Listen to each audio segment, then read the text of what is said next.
The day the gates opened, the world completely fell apart. Giant dragons and ugly horned beasts poured out of nowhere, turning modern cities into an all-you-can-eat buffet and sending humanity straight to the bottom of the food chain. But while countless people were getting helplessly stomped, a tiny fraction of humans hit the genetic lottery and awakened supernatural abilities. These lucky few geared up like they just dropped into a fantasy RPG and became humanity's last line of defense.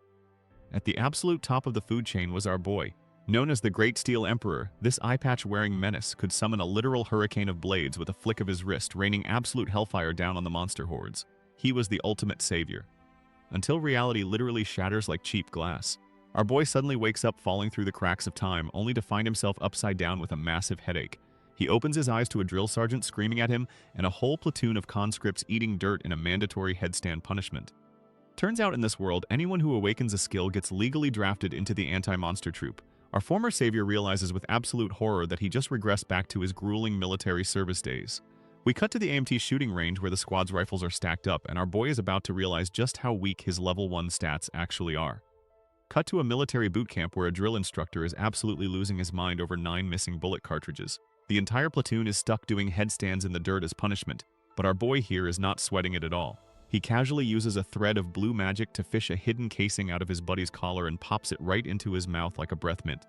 The instructor screams, asking if they are in their right minds, and the whole squad barks back a synchronized no. Meanwhile, our guy is just chilling upside down. A glowing blue system window pops up letting him know he can currently manipulate exactly 300 grams of metal. He just chews on the brass casing, looking completely dead inside because this is actually his second time doing mandatory military service. How did he end up back in boot camp? Well, just a minute ago he was coughing up his own blood in a totally ruined apocalyptic wasteland. He was known as the Great Steel Emperor and humanity's last hero. But plot twist, it was not the monsters that wiped out mankind. It was the other awakened players. As he lay dying in a pile of corpses, a super edgy plague doctor mocked his heroic title right before sending him back to the tutorial zone. The masked freak standing over our boy finally reveals his face. He calls himself a divine creature, but Yoonwook knows he is just a villain. Bleeding out on the rubble, Yoonwook curses his own weakness. If only he had figured out how to level up his garbage F-rank skills just a day earlier, he could have wiped the floor with these guys. But the bearded psycho just laughs in his face. He tells our boy not to sweat it, because a useless F-rank like him was destined to die in the dirt anyway. To really drive the point home, he has his giant steroid monkey executioner smash Hyunwook into a bloody pancake. But instead of the afterlife, our boy wakes up staring at the sky upside down. A shiny new system window pops up congratulating him on finally figuring out how to get stronger and showing a countdown for metal absorption. Turns out he has regressed back in time right into the middle of his grueling mandatory military service. He is currently getting smoked by a drill sergeant alongside his entire platoon. Talk about a rough respawn. The squad finally wraps up their grueling drills and heads inside for some highly anticipated sausage stir-fry. But our regressor is absolutely dead inside, realizing he has to live through this military nightmare all over again. Even the base cat is fed up with the slop they serve here. Before they can even grab a tray, their commander intercepts them. He demands our boys' squad take on some extra chores before they get to eat. The regressor tries to point out they literally just got back from training, but the commander just scoffs at the word. Our guy remembers exactly how much of a garbage human this dude was in his past life and asks if his squad really has to do the heavy lifting. The commander starts aggressively poking him right in the helmet. He tells him that since his squad is too weak to even level up, they need to make themselves useful by doing the grunt work. He yells at them, asking who is going to take responsibility if an emergency happens while the actual strong players are busy doing chores. The other soldiers chime in, mocking our boy for thinking he deserves a break just because he is a corporal. He just glares at them, silently seething as he remembers what a total pushover he used to be. Suddenly, another soldier loses his temper and starts screaming at a recruit. He straight up summons a glowing magic circle right in his hand, flexing his D-rank status and threatening to end the poor guy on the spot. The angry corporal is ready to throw hands. He flexes his D-rank magic circle like it is a VIP pass to beat up his squad. But our boy is completely unfazed. He just smiles and suggests they hit the mess hall first. This completely throws the bully off his rhythm. He casually points out the audience in the windows. He warns the corporal that beating up a subordinate might ruin his future reputation as a big shot. The bully is totally stumped. He realizes his power trip just got derailed by basic logic. Before the guy can even process it, our boy loudly declares they will eat fast and get right back to work. The corporal awkwardly clears his throat and barks at everyone to go eat. He is just trying to save whatever face he has left. Our boy just strolls off like a boss. He leaves his buddy staring after him like he just witnessed a miracle. The other grunts are already noticing our boy is giving off a totally different vibe. But Hyunwook doesn't care. He just walks off, gritting his teeth and letting out a heavy sigh. He is too busy having PTSD flashbacks of Gordon Precy, the bearded psycho who literally nuked humanity. Hyunwook curses the bastard's name, already plotting his revenge. But revenge is going to have to wait. A system window pops up to congratulate him on absorbing enough metal to increase his weight limit by a whopping 1 gram. Yeah, he is absolutely thrilled about that. Since he needs to grind his stats in secret, our boy resorts to petty theft. He swipes a massive handful of spoons from the mess hall, leaving the rest of the platoon completely baffled as to how they are supposed to eat their slop. And what does the former Steel Emperor do with his loot? He literally eats it. He shoves a spoon in his mouth and swallows it whole. Even the local stray cat is gagging on the metallic aftertaste. A system window pops up letting our boy know he can now manipulate a whopping 309 grams of metal. He looks at his standard issue bayonet and realizes that at this snail's pace it's going to take him a lifetime to get back to his former glory. Staring out at the city skyline, he figures his only real option is to go straight for a boss mob. He gives himself 3 days to get ready. He draws his blade and channels some crackling blue energy through it, just to make sure he's still got the juice. He flashes a cocky grin ready to show these monsters what a real pro looks like. Fast forward 3 days to a night shift at the Namsan outpost. Our guy is on guard duty with a nervous rookie named Junmo. Junmo keeps glancing over and finally asks if he's changed recently because he's giving off a totally different vibe. 3 days later, it's the dead of night and our boy is pulling guard duty. He checks his watch just as another system notification pops up. He's digested enough normal metal to bump his manipulation limit up to a solid 1,300 grams. His guard buddy notices he's been acting a little different lately. Our guy just turns to him with a dead serious look and asks if he trusts him. The poor kid stammers out a yes, completely clueless about what's about to go down. With an intense look in his eyes, our boy cocks his rifle with a smirk, leaving his buddy sweating bullets. Out in the dark woods near the tower, the silence is finally broken. A massive blue portal rips open in the sky, and a horde of butt-ugly goblins starts pouring out, drooling and ready to cause some serious chaos. Up on a cliff, a goblin scout spots a tasty-looking military base full of sleeping soldiers. The base's alarm blares, but these guys are out cold. But before the scout can even think about breakfast, a glowing blue blade pierces right through its chest, sending it tumbling down the cliffside. A portal opens up, spitting out a whole horde of these ugly bastards. But they freeze in their tracks when they see our boy standing there, casually controlling a floating energy blade like a total boss. He flashes a cocky grin, telling them he's been waiting 3 whole hours for this exact moment. A bigger, nastier goblin drops in, drooling all over the place. Our boy just spins his blade, casually mentioning that since he got a second chance at life, he really hates repeating his past mistakes. The ugly boss monster screeches and lunges right at him, ready to turn our guy into a midnight snack. Our boy flips into action and warns the ugly beast that if it drops trash loot, he is going to kill it twice. He swings his blue energy blade and cleanly decapitates the drooling monster before it even knows what hit it. He follows up by launching his glowing bayonet straight through the air, pinning another goblin right to a tree trunk. But the portal spits out a whole horde of angry reinforcements ready to jump him. He ignores the mob completely because he spots a glowing red crystal on the ground. Using a little telekinetic pull from his fingers, he yanks the rock right up into the air and catches it directly in his mouth like a late-night snack. The goblin horde stops dead in their tracks, completely baffled by this guy eating a literal rock. Our boy just smirks and savors that stinky metallic taste of pure mana steel, while the monsters literally start gagging and throwing up at the sight of his iron stomach. A system window pops up congratulating him on consuming otherworldly metal. His stats get a massive boost and a 24-hour countdown starts for full absorption. He stares at the screen knowing that if he just keeps eating every piece of steel he finds, this second life is going to be an absolute breeze. Our boy flashes a totally unhinged grin. He has this entire goblin horde right where he wants them. With a quick flex, he yanks his bayonet free from the tree. He thrusts his hand forward, channeling a massive surge of blue energy, and turns the blade into a crackling, lightning-infused projectile of death. Our boy cocks his rifle with a smirk as a scream echoes through the night at the Namsan 5th post. He slaps a hand over his squadmate's mouth and whispers that he can sense metal moving in the dark. His buddy is totally skeptical and points out that the higher-ups are never going to believe an F-rank can sense an invisible monster. But our guy just grabs him by the collar with an absolutely unhinged smile and forces him to promise not to report this to command. He steps up to a glowing blue portal, vomiting out a horde of ugly goblins. If the military gets involved, they will just confiscate all the sweet loot, so he is keeping this buffet all to himself. A pair of scissors wrapped in crackling blue energy suddenly shoots through the air right past the charging mob. Flashing a maniacal grin, our boy decides it is time to start his mukbang. A dagger infused with intense blue lightning materializes and he points his finger like a maestro directing a deadly symphony. The streak of blue energy effortlessly slices through the goblin front line, sending green blood flying before he drops low and sweeps the legs out from the survivors. Our boy goes full blender mode. He unleashes a barrage of blue lightning daggers that spin like absolute buzzsaws right through the goblin horde. Green blood splatters everywhere as he literally sweeps the leg on the entire front line.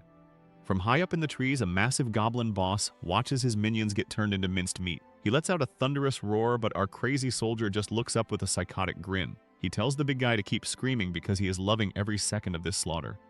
One brave little goblin tries to catch him slipping with a massive jagged cleaver, but our guy just casually reaches out and yanks a glowing blue greatsword straight off the ground. He swings it up in a flash and blocks the heavy downward strike. The clash sends a massive shockwave of blue sparks flying and completely knocks the ugly monster backward. Not missing a beat, he spins right around and unleashes a massive wave of blue energy. He slices the goblin clean in half to make sure the rest of the horde is absolutely terrified of him. Green blood spews everywhere as the monster drops dead. Our boy slices through another goblin with his glowing blue greatsword, figuring a brutal execution is the best way to maximize their fear. As the monster drops a shiny red crystal, he turns his attention to the rest of the mob. He glares at the terrified horde and reminds them that he died from a backstab in his past life. He promises that if even one of these ugly bastards tries to sneak up on him again, he will literally eat them alive. The goblins immediately start shivering in their little loincloths. With the appetizers thoroughly traumatized, our guy asks if it is time for the main course. But as he scans the dark tree line, his eyes dart back and forth. He is getting frustrated because he cannot spot the boss monster hiding in the shadows. Up in the branches, a menacing growl echoes out. The cunning goblin shaman is watching the slaughter unfold, clutching his creepy skull staff and waiting for the perfect moment to strike. Knowing he needs to bait the coward out, our soldier loudly announces that he found an item and bends down to grab the red crystal. The shaman takes the bait hook, line, and sinker. Thinking our boy just left himself wide open, the boss channels his magic into a glowing green rune tablet to launch a deadly surprise attack. The hidden boss finally makes his move.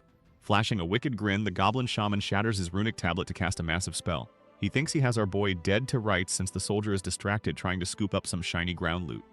But instead of skewering our guy, massive stone spikes violently erupt from the earth and absolutely pack up half the goblin horde. The impact is so heavy it sends shockwaves all the way to the Namsen Tower and rattles the nearby military barracks. Inside, the resident pink-haired bully gets startled awake by the earthquake. He immediately starts raging at his squadmate and threatens to end his life if he wakes him up again over something so meaningless. Little does he know there is a literal war zone popping off outside. Back at the main event, the battlefield is looking like a modern art masterpiece of impaled monsters. The surviving goblins are absolutely flabbergasted. The shaman watches from the trees in pure disbelief as a massive blue vortex of energy swallows his entire spell. His smug grin instantly vanishes when he realizes he just got completely outplayed. A glowing blue blade comes flying straight at his face. Our boy launches a massive swirling tornado of blue energy right at the boss. But this big ugly shaman is not just going to stand there and take it. He swings his massive staff and actually manages to block the brunt of the blast. Hyunwook stands on top of a fresh corpse and puts on his absolute best acting face. He screams about how his perfect shot was ruined. The shaman totally buys it and starts laughing his ugly face off. But the soldier just smirks. He calls the guy a dumbass and reveals the tornado was just a flashy distraction. While the boss was busy flexing against the wind, Hyunwook chucks a lightning-infused dagger straight through the vortex. It completely catches the shaman off guard and pins his hand right to his staff. Hyunwook lays the sarcasm on thick. He acts totally shocked that the boss managed to catch his greatsword, calling himself a failure with a massive grin on his face. The shaman is absolutely seething as green blood drips from his brand new piercing. But our boy is not done. He aims his rifle right at the boss and tells him to stop crying over a little scratch.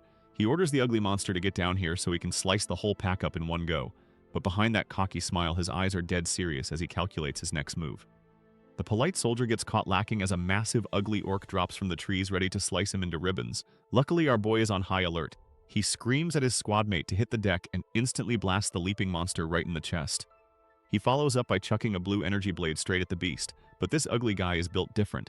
The monster just tanks the magical strike with its bare arm and flashes a disgusting grin like it tickled. Our regressor is not in the mood for a staring contest. He launches a brutal kick to knock the beast off balance and shoves his rifle barrel straight down its throat. One point-blank trigger pull later and the monster is officially deleted from the server. With the immediate threat handled, he snaps his rifle back up to scan the dark tree line. His squadmate is out cold on the dirt, but there are bigger problems right now. A swirling blue portal is just chilling in the clearing. Our boy spots a knife jammed into the soil and realizes these monsters are way more cautious than he expected. The radio suddenly crackles to life. Command heard the gunfire and is demanding a satrep from every post. Another squad chimes in, confirming a gate just opened and they are already trading blows with some ugly goblins. Our boy stares down at his dead squadmate. He grips his walkie tight and straight up lies to command, claiming they have 0 casualties. HQ orders him to hold the 5th post and stay put, but he knows exactly who is about to crash this party if he just sits on his hands. Enter this red-haired commander. She is already marching her strike team out to handle the breach. Our guy remembers this exact moment from his past life. She is destined to sweep the gate and let the military hoard all the good drops. And by good drops, I mean a literal legendary grade item called adamantium. This shiny little rock is the exact power source that let him become the Great Steel Emperor in the future. If he lets the brass snatch it up today, he is going to be stuck as a total scrub and die a miserable death all over again. Our boy remembers exactly how his last life ended with his skull getting crushed into paste. He is not about to let history repeat itself. He decides he needs to secure the bag and grab that legendary loot before the military brass swoops in. Meanwhile, his squad mates are sweating bullets in the dark. They know goblins usually need a living human sacrifice to summon their portals, but finding a lone dead goblin out here makes zero sense. Our guy quickly deduces that the population density in this area is way too high for a standard goblin pack hunt. Right on cue, the radio crackles to life with the sweet sound of the sixth post screaming bloody murder about a goblin ambush. Gunfire echoes through the trees, and our boy just flashes a totally unhinged grin. This is exactly the distraction he needed. His squad mate immediately panics and radios command to offer backup, but the operator just barks at them to stay put, roasting them for being useless F-ranks. Our guy is absolutely not here for the disrespect and just clicks the radio off mid-sentence. His buddy drops to his knees begging him to reconsider. He warns that going rogue will land him in the guardhouse or worse. He points out that the sixth post is full of squishy mages and archers who are about to get absolutely folded by the goblin horde in close combat. But our boy just points a finger right back at him, making it crystal clear that he is calling the shots now. His squad mate just stares back, completely blue screen of death. He has absolutely no idea what our boy is yapping about. Meanwhile, over at post number 6, things are looking incredibly grim. Command basically tells them to hold the line with their lives, which is military speak for you are on your own. A massive horde of these ugly green freaks is swarming their tiny little camo bunker like it is an all-you-can-eat buffet. Inside, it is pure chaos. One guy is checking on Corporal Kim, who is looking worse for wear and coughing up a lung. They know their flimsy little barrier is not going to hold out much longer against this onslaught, and they are desperately wondering when the cavalry is going to show up. Suddenly, the vibe shifts. Outside, that hooded goblin shaman decides to flex his magic muscles. He summons a literal meteor shower of jagged rocks and sends them crashing down onto the bunker. The guys inside are absolutely losing their minds as the roof caves in around them. The bunker is cracking like an eggshell under the heavy bombardment.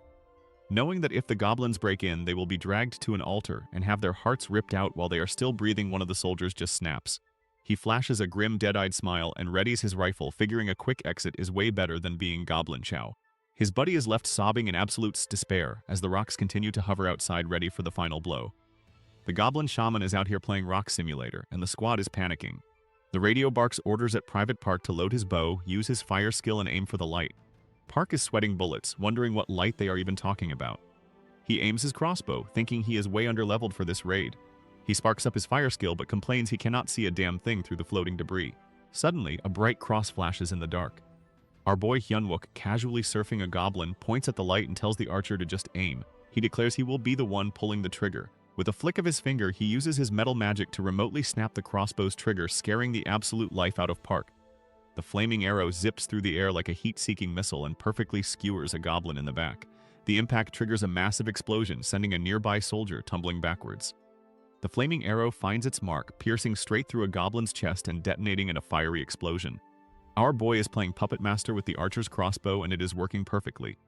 A system pop-up lets him know that little stunt only cost him 1% of his mana. He flashes a wicked grin, realizing he can totally exploit the archer's firepower as a free bonus while hoarding his own energy.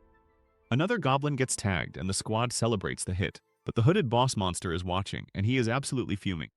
The shaman decides it is time to return fire, summoning a storm of boulders that pelt the burning goblin and force the soldiers to scramble for cover. From the battered bunker, the squad leader screams at the archer to reload and aim for the light again. The poor private is completely lost but scrambles to follow orders. Up on a ridge, the goblin shaman stands tall, glaring down with bared fangs as his fiery minion finally goes up in a massive explosion. He is officially done playing games. Down in the dark forest, something starts rustling through the bushes, creeping closer to the chaos. The soldier is creeping through the bushes, doubting his chances against the boss. He looks out at the fiery chaos and realizes our boy isn't just distracting the horde. He is straight up soloing the entire gate. But while he is busy fanboying, a goblin sneaks up behind him for a cheap shot. The soldier screams for his life, but right on cue, a glowing blue dagger zips through the air and embeds itself right in the monster's chest. Our steel-eating protagonist slides into the fray and hits a slick finger snap. The dagger instantly detonates, blowing the goblin to absolute smithereens in a burst of flames. He points at the stunned private and barks at him to get his rifle back in position. The kid scrambles to obey, completely mind-blown that this absolute unit is the same slacker corporal he knew. But the celebration is cut short when the massive hooded boss monster finally steps out of the shadows. The goblin shaman glares at them with pure murder in its eyes. Our boy squares up, but a bright red system warning flashes in his face. His mana is draining way too fast, and he is sitting at a dangerously low 12%. Our boy is absolutely locked in while the radio screams his name. But things are going south fast. A random private is sprinting for his life, crying for a rescue. The massive hooded beast snatches him up like a toy while the kid sobs that he followed all the orders. The Steel Emperor strikes a pose and whips out a barrage of spinning metal discs. But the beast is ruthless. It sinks its claws right into the hostage's neck and screams some alien gibberish. Our boy grits his teeth, realizing he has to get creative. Meanwhile, Park Junmo is having the worst night of his life. He stands there with his hands up as two ugly goblins dive bomb him from the trees. He sighs and accepts his fate, thinking this is the end of the line. But the Steel Emperor just smirks and calls checkmate. With a simple flick of his finger, he uses his metal manipulation to remotely pull the trigger on the hostage's rifle. The gun goes off point blank and absolutely shreds the beast's chest with a barrage of lead. The beast takes the blast point blank and immediately starts puking up green blood. Hyun-wook doesn't even blink. He summons a massive spike to skewer the other two monsters like cheap kebabs, then dives in with his glowing dagger to catch the falling hostage.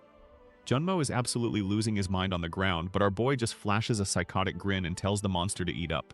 He unleashes a barrage of flying daggers right at the big boss, but the blades just bounce right off. Turns out this ugly guy is rocking some thick leather armor. And to make matters worse, Hyun-wook gets a system warning that his mana is sitting at a measly 9%. He maneuvers mid-air, realizing the beast only bothered to armor up its back. The monster snarls, ready to throw down. Suddenly, Hyun-wook gets yanked backward. He's getting pulled through the air by his own magic tether, right toward a glowing blue portal. And the boss monster isn't about to let him escape, leaping right after him for the kill.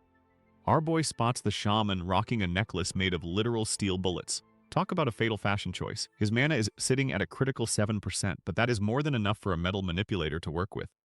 He reaches out and clenches his fist, instantly taking control of the bling. The steel bullets glow blue and snap tight around the goblin's neck like a choke collar, draining his mana down to 4% as he yanks the invisible leash.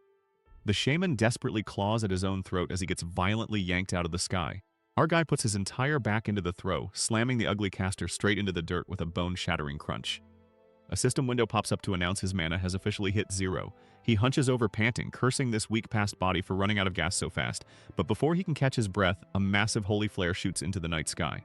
The cavalry has finally arrived. Suddenly, a massive beam of holy light pierces the night sky.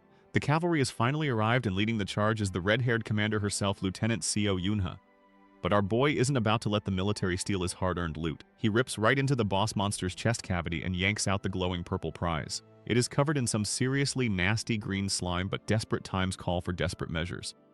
Just as the backup squad surrounds him with their rifles raised demanding, he just straight up swallows the rock whole. He throws his hands up with a mouth full of goblin juice and casually introduces himself as Corporal Lee Hyun-wook. The commander orders a stretcher for the absolute madman while she takes a look around the battlefield. She spots the impaled boss monster and is completely baffled, wondering how a squad of regular grunts managed to take down a gate boss. But as she inspects the surrounding goblin corpses, she notices they all have the exact same type of fatal wounds. It clicks in her head that this wasn't a team effort at all. This entire massacre was the work of just one guy. Meanwhile, our exhausted hero gets carted off to safety. And as he rests, a sweet system notification pops up congratulating him on consuming the legendary item adamantium. It comes with a slight delay since his stomach is already busy digesting his previous metal snacks, but the Great Steel Emperor has officially secured the bag.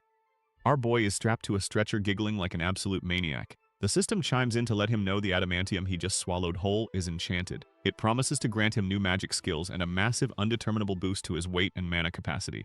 The red-haired commander stares down at him, genuinely concerned for his sanity since he is chuckling with monster guts smeared all over his face.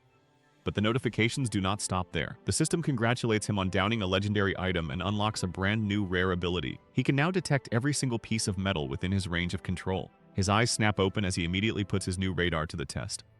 The commander suddenly draws her massive sword and barks that two goblins are making a run for it near the 6th post. But our guy is already 10 steps ahead. He taps into his new power and instantly senses the resonance of every single weapon and shield around him, lighting them up in his vision like a neon sign. With a cocky grin plastered on his face, he clenches his fist. Today is the day the Great Steel Emperor officially makes his grand comeback. A few days after our boy went full Goblin Slayer at the gate, rumors are already spreading like wildfire through the 3rd Brigade. Two soldiers are gossiping about how the crazy stories of an F-rank going berserk are actually true. Word on the street is that some low-rank corporal just showed up out of nowhere with a massive sword and started dicing up monsters like it was a cooking show. But not everyone is buying the hype.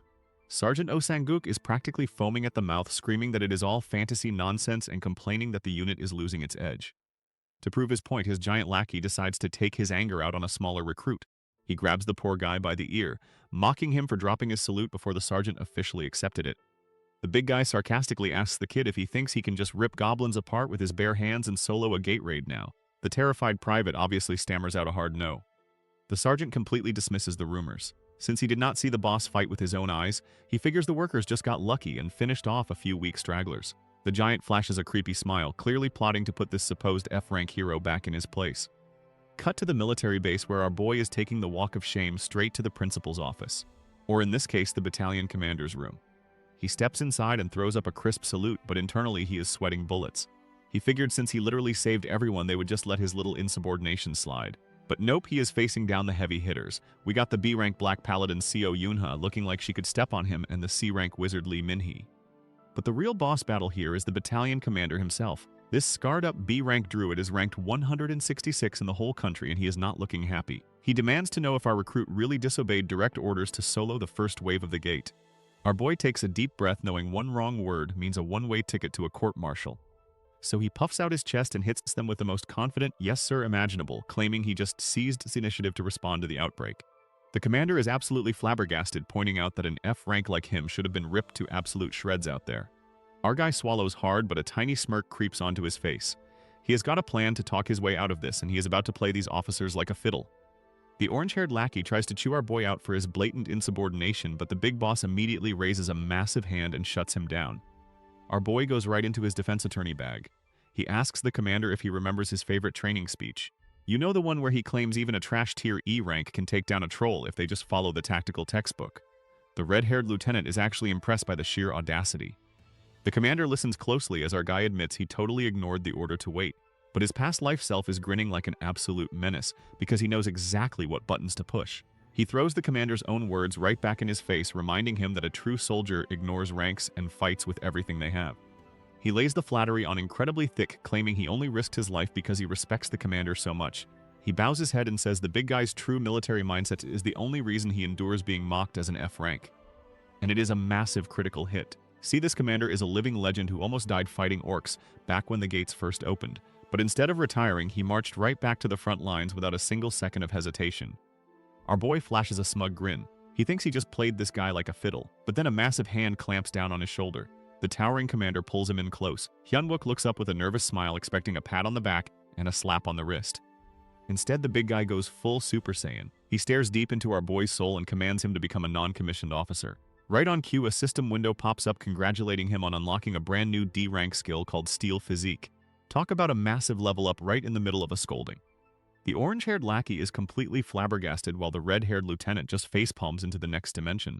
The commander gives a solemn nod of approval. Meanwhile, our boy is sweating bullets. His brain completely short-circuits. He just wanted to avoid the guardhouse, and now he is locked into a hardcore military career. Outside, the flags blow in the wind as reality sets in. Fast forward to the training room where the squad is running combat drills. The peace and quiet does not last long. A heavy barbell slams down onto the rack with a massive crash. Our boy realizes he stepped in massive crap trying to dodge the guardhouse. He is stressing out on the bench while a couple of gym bros eye him like fresh meat.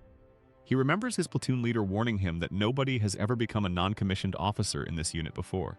He glares over his towel, knowing he just needs to lay low like a mouse and avoid catching any unwanted attention. But peace was never an option. This massive silver-haired meathead waddles over and asks if he is done with the bench. The guy immediately starts slapping 20-kilo plates onto the bar right in front of him with the smugest grin imaginable. Hyunwook asks what his deal is. The meathead effortlessly lifts the loaded bar and loudly mocks our boy for using baby weights. He claims it is an embarrassment for the hot new famous guy on base to be lifting so light. The commotion immediately draws a crowd of nosy onlookers. Hyunwook looks over to see the rest of the squad laughing at him. One of them is even doing curls with a tiny pink 2-kilo dumbbell just to rub it in. Our boy instantly realizes this coordinated harassment is all Sergeant Osanguk's doing. He remembers the relentless bullying from his past life and realizes that if he backs down now, they will just keep walking all over him. He grabs his hair in pure frustration because his plan to stay under the radar is officially ruined. Our boy is just trying to mind his own business on the bench press when this silver-haired meathead rolls up behind him. Hyunwook turns around and hits him with a glare so fierce it practically strips the paint off the walls. The big guy and his buddy instantly freeze up, completely shook by the sheer murderous intent radiating off an F rank. Hyunwook knows if he backs down now, the bullying is only going to get worse. So naturally, this little gym beef escalates straight to the octagon. Word travels fast in the barracks, and soon half the base is crowded around the cage to watch the supposed next-term ace take on the F-ranked private. Hyunwook slips on the blue gloves and cracks his knuckles, looking completely unbothered by the whole situation. Meanwhile, his opponent is over there in the red gloves, hyping himself up. The meathead licks his lips with this nasty little grin, fully expecting to teach our boy a painful lesson in the pecking order. Our boy cracks his knuckles and steps into the cage. Across from him is the local meathead, looking like he just snorted pre-workout dry. The whole squad gathers around to watch the F-rank rookie get absolutely folded. The big guy wastes zero time and throws a massive haymaker, but our boy just casually slips right under it like it is nothing. Meanwhile, outside the gym, two officers are chatting. One is super bummed he missed out on scouting a guy with the Sword Saint talent, but his buddy tells him not to sweat it because there is a brand new future ace making waves right now. He tells Warrant Officer Cheon of the elite Black Tiger unit that he should probably go check out the cage match before he leaves empty-handed. Back in the ring, our boy is putting on an absolute clinic. He blocks a heavy strike with his forearm and immediately ducks under a massive high kick that would have taken his head clean off. The meathead throws a desperate flurry of kicks, but our guy just dances around them with zero effort. He steps back lightly to reset his stance just as the big guy roars and winds up for another desperate punch. Our boy locks in as the crowd gasps in absolute shock. The big guy throws a massive haymaker that could probably knock out a rhino, but Hyunwook just casually ducks right under it. He slides past the meathead and pops up right behind him without breaking a sweat. Then he hits him with the ultimate disrespect. A little finger wag telling the giant to come get some. The silver-haired bully practically pops a blood vessel in pure rage as the two square up in the center of the octagon. Outside the cage, the peanut gallery is trying to figure out what they are watching. The big guy unleashes a furious barrage of punches, but he is just swinging at ghosts. One of the officers points out the obvious.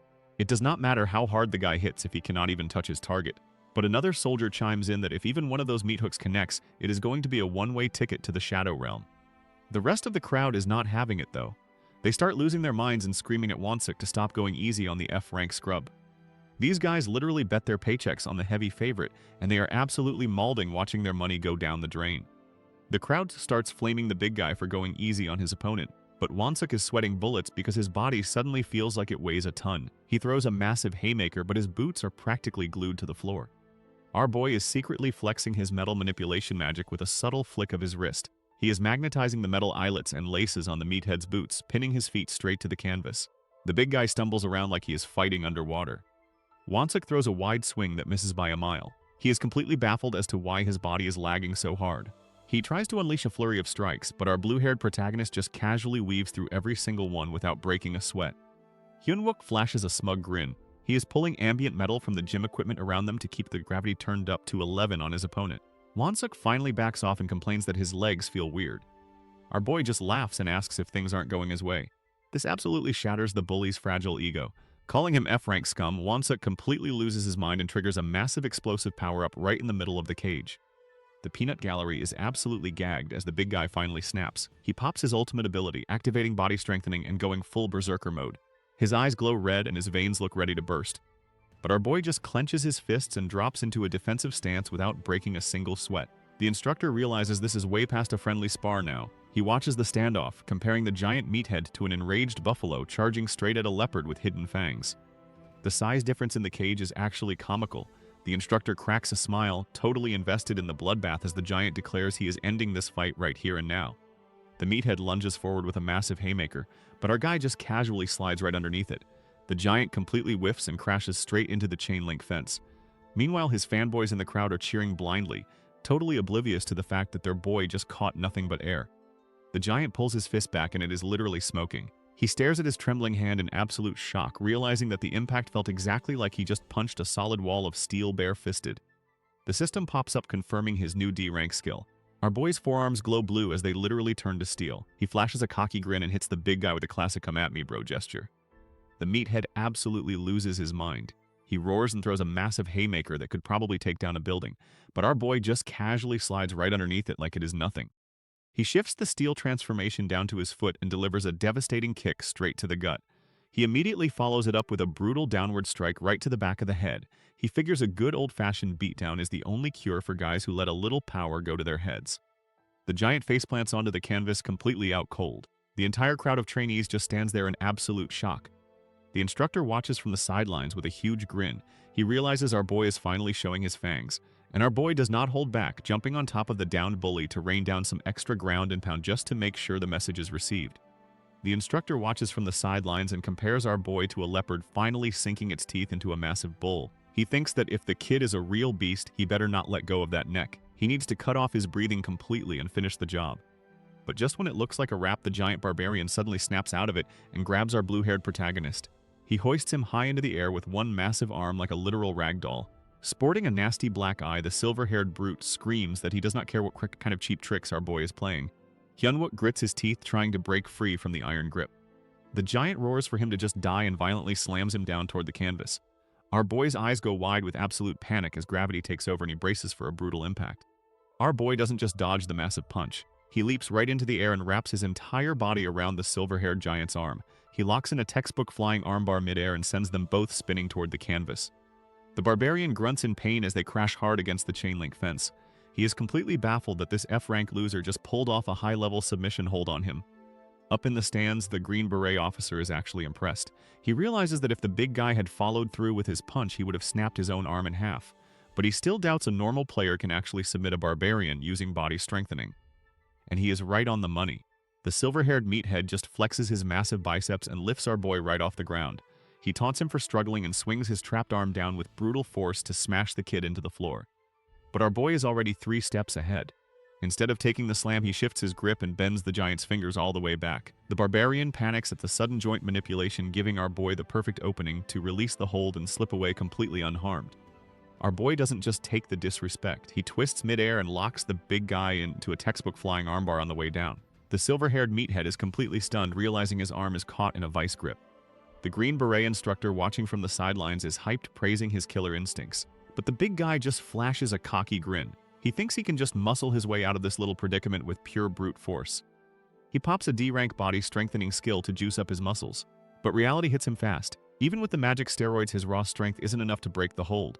The system even flashes a warning that he is pushing his body way past its safe limits. Hyunwook isn't letting up for a second. He shifts his grip and locks in a brutal rear naked choke while crackling with intense blue energy. The system screams another red alert that this excessive power could literally crush the caster to pieces. The peanut gallery starts panicking. They know the silver-haired bully has way too much ego to ever tap out. Hyunwook is straining with bloodshot eyes, refusing to let go as they crash down into the cage for the final verdict. The brutal display serves as a massive wake-up call to the rest of the gym. The peanut gallery can only stand there sweating bullets as they watch their so-called future ace get absolutely manhandled. The silver-haired meathead is on the verge of passing out. His ego is taking critical damage as he panics over losing to a guy he thought was a total loser. Desperate to avoid getting humiliated in front of the whole squad, he decides to pop his ultimate. Our boy is caught off guard as the brute suddenly starts glowing red.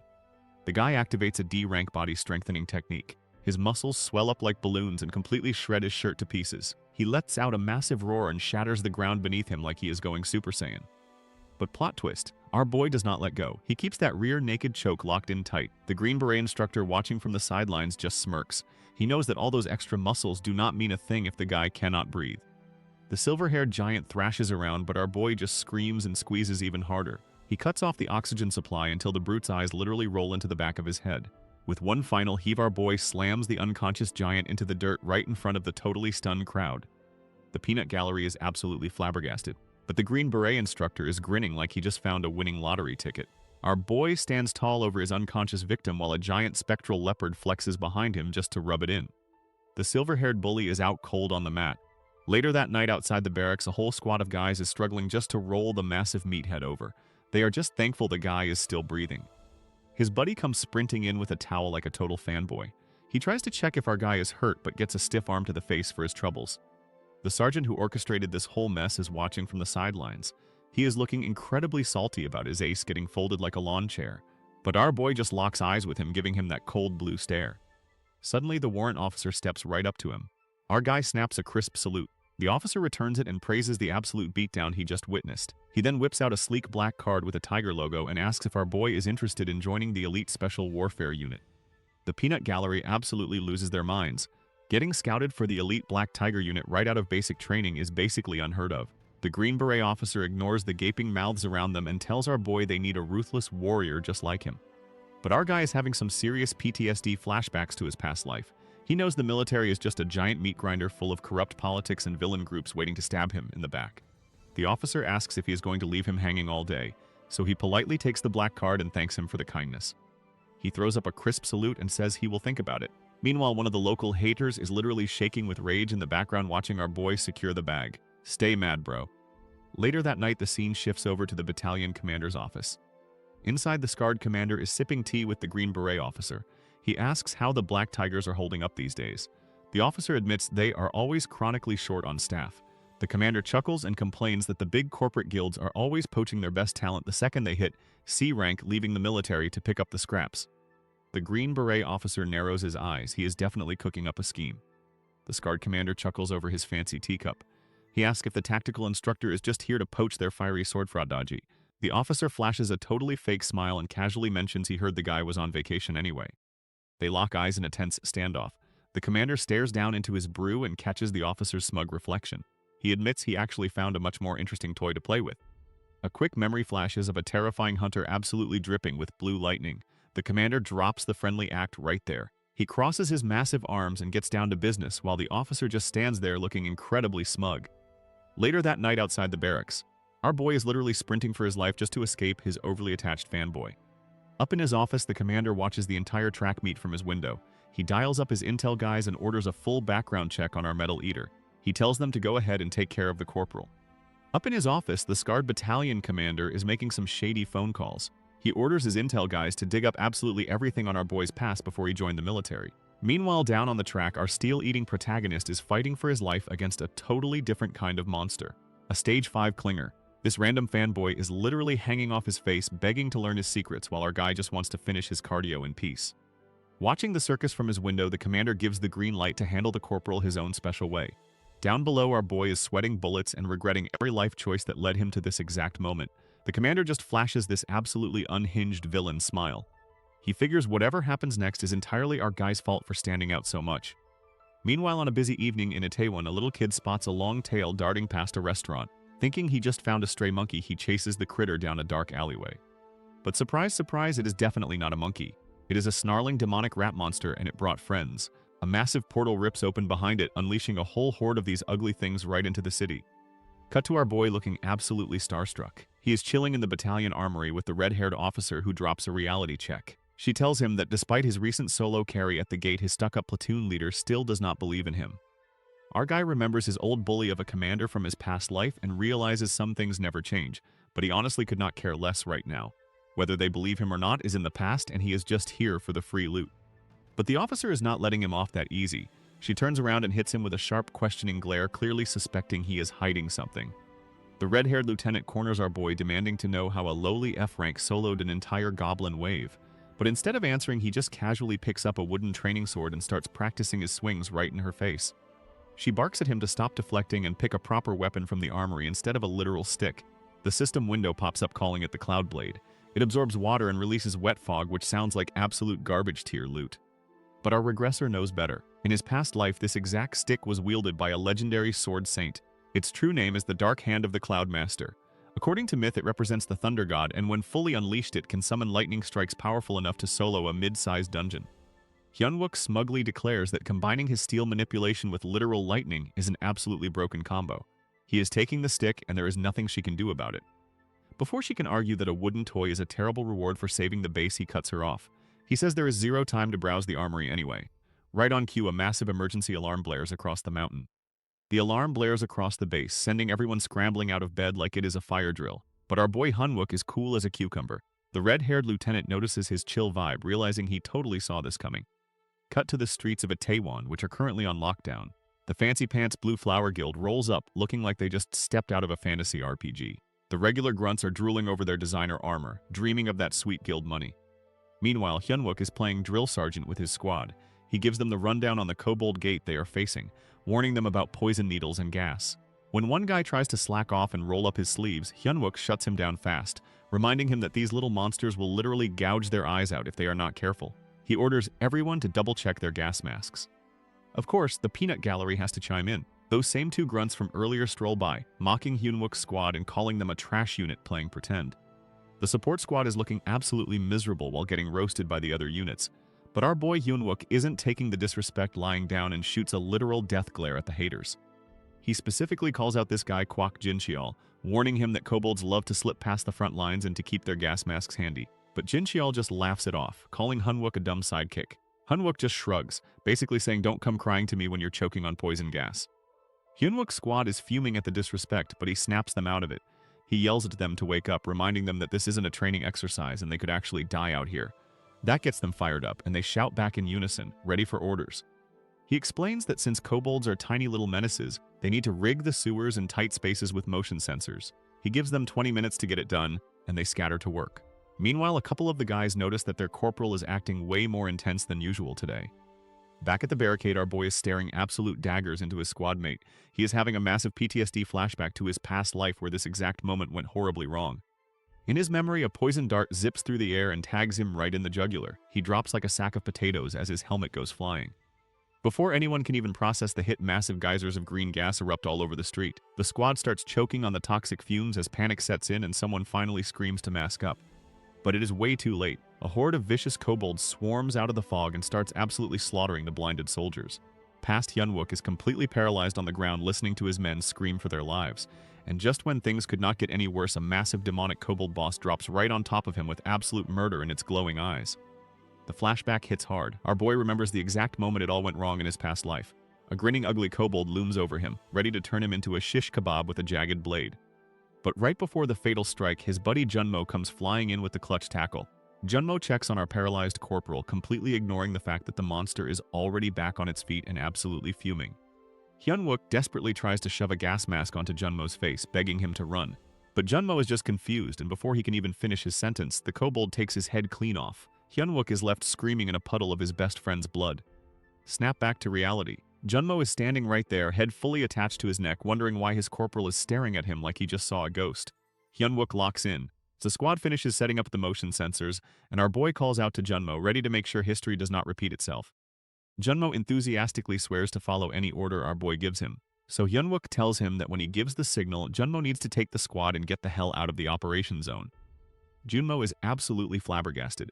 He thinks Hyunwook is ordering them to commit armed desertion, but Hyunwook firmly corrects him, calling it a highly advanced war tactic. The military sweep is in full effect, and Beta Squad just hit the jackpot. They report a massive B9 kobold nest in Zone 2 with over 200 of these ugly rats inside. The commander throws up a fist, signaling the squad to lock into their wide-range magic formation. They stack up and breach the heavy warehouse doors, shields raised and ready for a bloodbath. Inside, the heavy infantry locks down a tight defensive perimeter, sparking up their glowing orange magic shields. And right on cue, a literal tidal wave of red-eyed kobolds drops from the rafters. These ugly mutts are completely feral, growling and swarming the center to surround the squad. They leap right at the barricade with their pickaxes swinging, looking for an easy meal. But the soldiers hold the line like absolute chads. They wait for the perfect moment until the system command finally drops to fire. The magic shields instantly detonate into massive torrents of flame. It is an absolute barbecue in there. The entire front line of monsters gets completely incinerated in a devastating counterattack. Meanwhile, out on the streets, the support squad is hustling to set up motion sensors. They are taping down markers and locking in the perimeter, trying to make sure none of these crispy critters slip past the blockade and into the civilian zones. Our boy is back on grunt duty, crouching on the asphalt and taping down motion sensors exactly by the book. But of course he cannot even do basic chores without some red-haired tryhard marching over to bust his chops. The ginger wizard tells him to stop sweating over a basic kobold gate since the fancy Blue Flower Guild Knights are here to carry them. He orders the support squad to just fetch detox potions and stay out of the way. But our boy knows the real deal. Their actual mission is to stop any straggler monsters from leaking into the civilian zones. The other grunts watch from a distance, wondering why the platoon leader is throwing a tantrum again. The ginger's face scrunches up like he just bit into a lemon. He is absolutely seething that the battalion commander showed our boy an ounce of favor earlier and decides to take it out on him. He starts aggressively poking our boy right in the forehead, screaming that he is the only scrub in the barracks with just one gate of actual combat experience. He demands he wipe that look off his face, but our boy just hits him with a flat denial right as a pink-haired medic comes jogging up to interrupt the hazing session. Right on cue, a pink-haired healer named Choi Seonhya jogs up completely out of breath. She asks if everything is okay, and the orange-haired bully immediately freezes up in a total panic. Our boy just smirks. He totally orchestrated this little run-in because he knows the healer is this guy's ultimate weakness. The commander instantly drops the tough guy act, throwing an arm around our boy and nervously laughing like they are best buds just chatting about combat tactics. Sionia ignores the awkward bro hug and drops a massive bomb. The battalion commander is personally requesting Private Lee. Our boy is completely caught off guard by this. Meanwhile, up on a nearby rooftop overlooking the barricaded streets, a red-haired officer and her sniper squad are keeping a very close eye on the situation. They literally have our boy in their crosshairs as he chats with the pink-haired girl down below.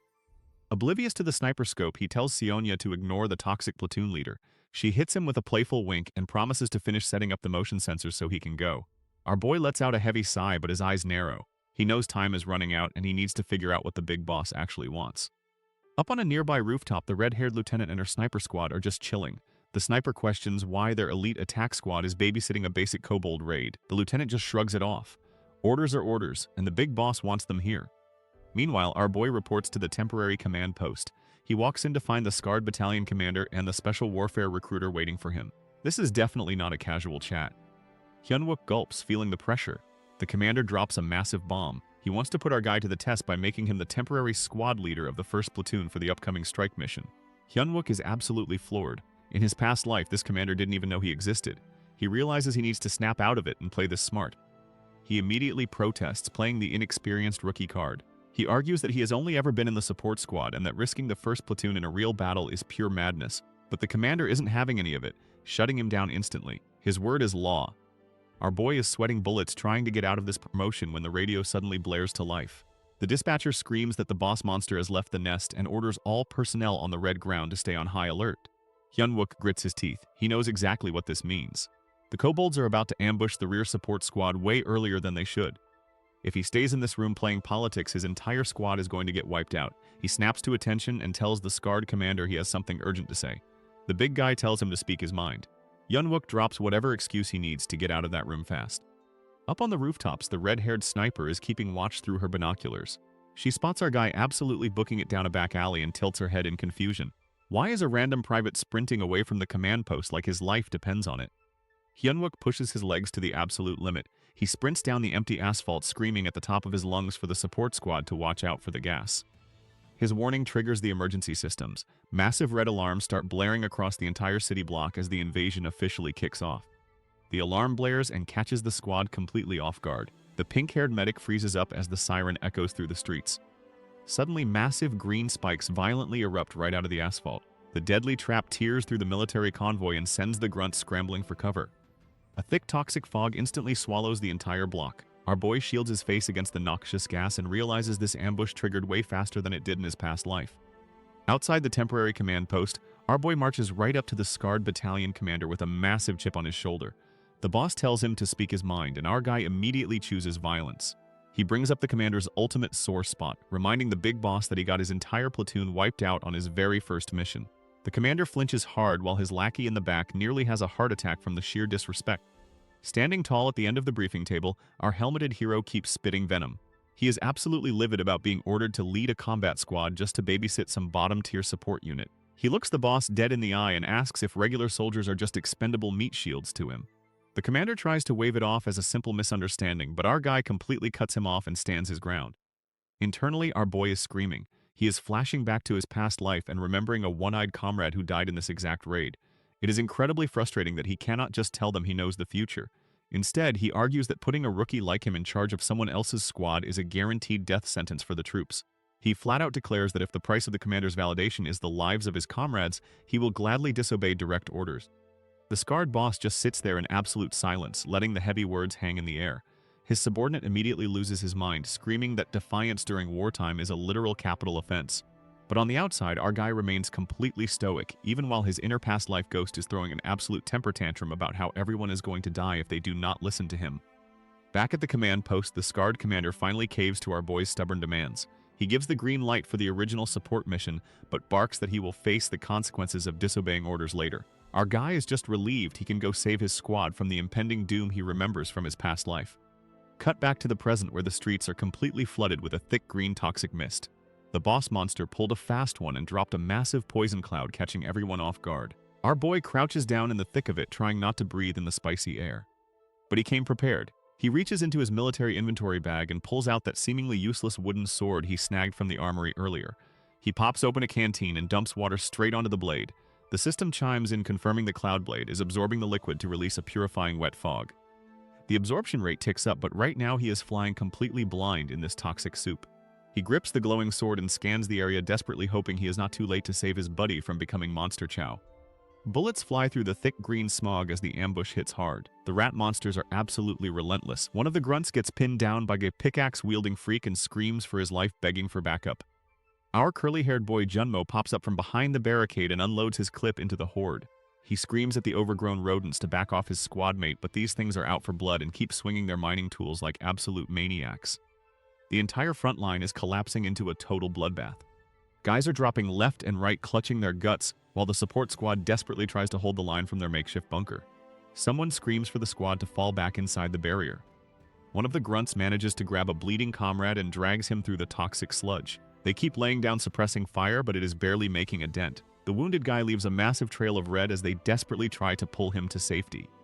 Down in the toxic trenches, the pink-haired vice platoon leader is having a full-blown panic attack. Her squad mates scream at her to snap out of it while desperately firing into the green fog. One of the guys realizes she is barely 20 years old and completely out of her depth. He grips his rifle tight, knowing he is totally helpless to save the support squad right now. Things go from bad to worse when another soldier announces they are on their very last magazine as a horde of rat monsters swarms their barricade. The curly-haired Private Park Junmo starts sweating bullets and wonders what our boy Hyunwook would do in this nightmare scenario. Nearby, a medic desperately performs CPR on a bleeding comrade and begs the vice platoon leader for help. She finally moves and yanks a glowing device from her holster just as the ammo completely runs dry. Realizing they are sitting ducks, Junmo pulls out a sparking electric hammer. His eyes go wide as he looks at the massive swarm of monsters surrounding them and formulates a crazy plan. He tells the squad he is going to lure the horde away so they can escape. The pink-haired leader is absolutely stunned, but Junmo just stands up tall and holds his glowing hammer high, ready to sacrifice himself for the team. The rat monsters are closing in fast. Our boy Junmo knows his pathetic little sparkler of an electric hammer cannot kill a single beast, but he realizes he can still use it to save his squad. He charges out into the open like an absolute madman. The glowing bait works perfectly. The entire horde of rabid rodents locks onto his shiny toy and completely abandons the barricade.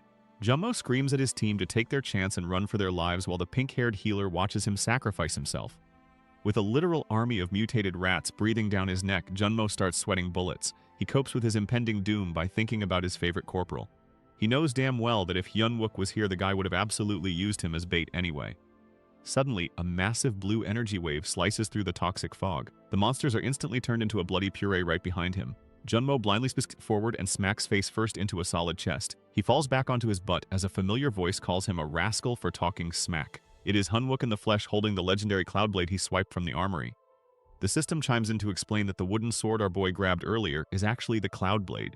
It absorbs water and spits out a wet fog that completely neutralizes the toxic gas with a 100% absorption rate. The Metal Eater stands tall like a beacon of hope while the fog clears. The curly-haired private looks up from the dirt in absolute shock. He screams out his corporal's name like he just saw a ghost. Our boy calls right back to him. The kid throws up a nervous salute. He stammers out an apology and tries to explain that he was just trying to imitate his boss and got a little too carried away playing the hero. But instead of a scolding, our guy flashes him a warm smile and tells him he did a really good job. The private immediately starts bawling his eyes out behind his gas mask. But the touching reunion is cut short when a fresh pack of those ugly red-eyed rat monkeys comes charging out of the mist. The corporal finishes his sentence and tells the kid he is sincerely proud of his noble courage. The monster horde suddenly slams the brakes when they realize half their squad is already chopped to pieces on the floor. Our boy flashes a completely unhinged smile and declares that they just set up an absolute feast for him to devour. Our boy raises his newly acquired Cloudblade high into the toxic mist. He declares he is about to devour this entire all-you-can-eat buffet with everything he has. With a single sweeping motion, he unleashes a massive circular wave of blue energy. The attack instantly slices through the entire front line of mutated rat monsters like a hot knife through butter. The dead beasts drop a bunch of glowing red mana crystals. Our steel-eating protagonist literally gulps at the sight. He calls the shiny rocks delicious while his gas-masked buddy Junmo seriously questions his sanity. Hyunwook shoots him a glare and complains that he cannot snack on the loot with an audience around. A fresh wave of the horde immediately surrounds them with menacing growls. Our boy just looks around confused and asks where their boss is hiding. Suddenly, the red pentagrams on the monster's forehead start crackling with weird energy. Hyunwook narrows his eyes as the beasts abruptly turn and start aggressively growling at each other instead. Junmo just watches the friendly fire unfold in absolute shock. Our boy is back in the thick of it, floating his trusty dagger as a massive horde of red-eyed, pickaxe-wielding rats charges right at them. Realizing they are completely outnumbered, he screams at his buddy Junmo to run for his life because the rest of the squad is about to get packed up. Down below, the streets are completely swallowed by a thick, toxic green vape cloud, making visibility absolute garbage and any ground rescue impossible.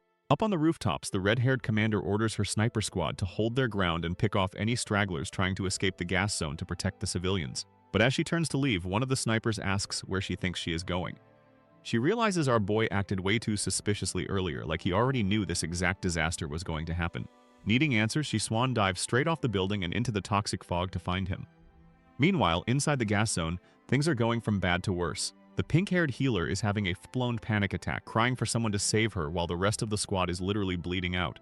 One soldier is desperately doing chest compressions on a dying comrade, screaming at the vice platoon leader to get her act together and do her job before they all end up in body bags. To make matters worse, their magical barrier box is starting to crack under the pressure. The soldiers desperately try to hold the line, but the boss monster is built different. This fiery-haired freak channels a massive dark red magic circle, blasting destructive energy straight into their defenses and tearing their only protection to shreds. The boss monster's dark magic rips right through their protective barrier like it is wet paper. The soldiers are absolutely terrified as a massive horde of star-marked kobolds swarms their position. They are completely out of options and start panicking because they think this is the end of the line.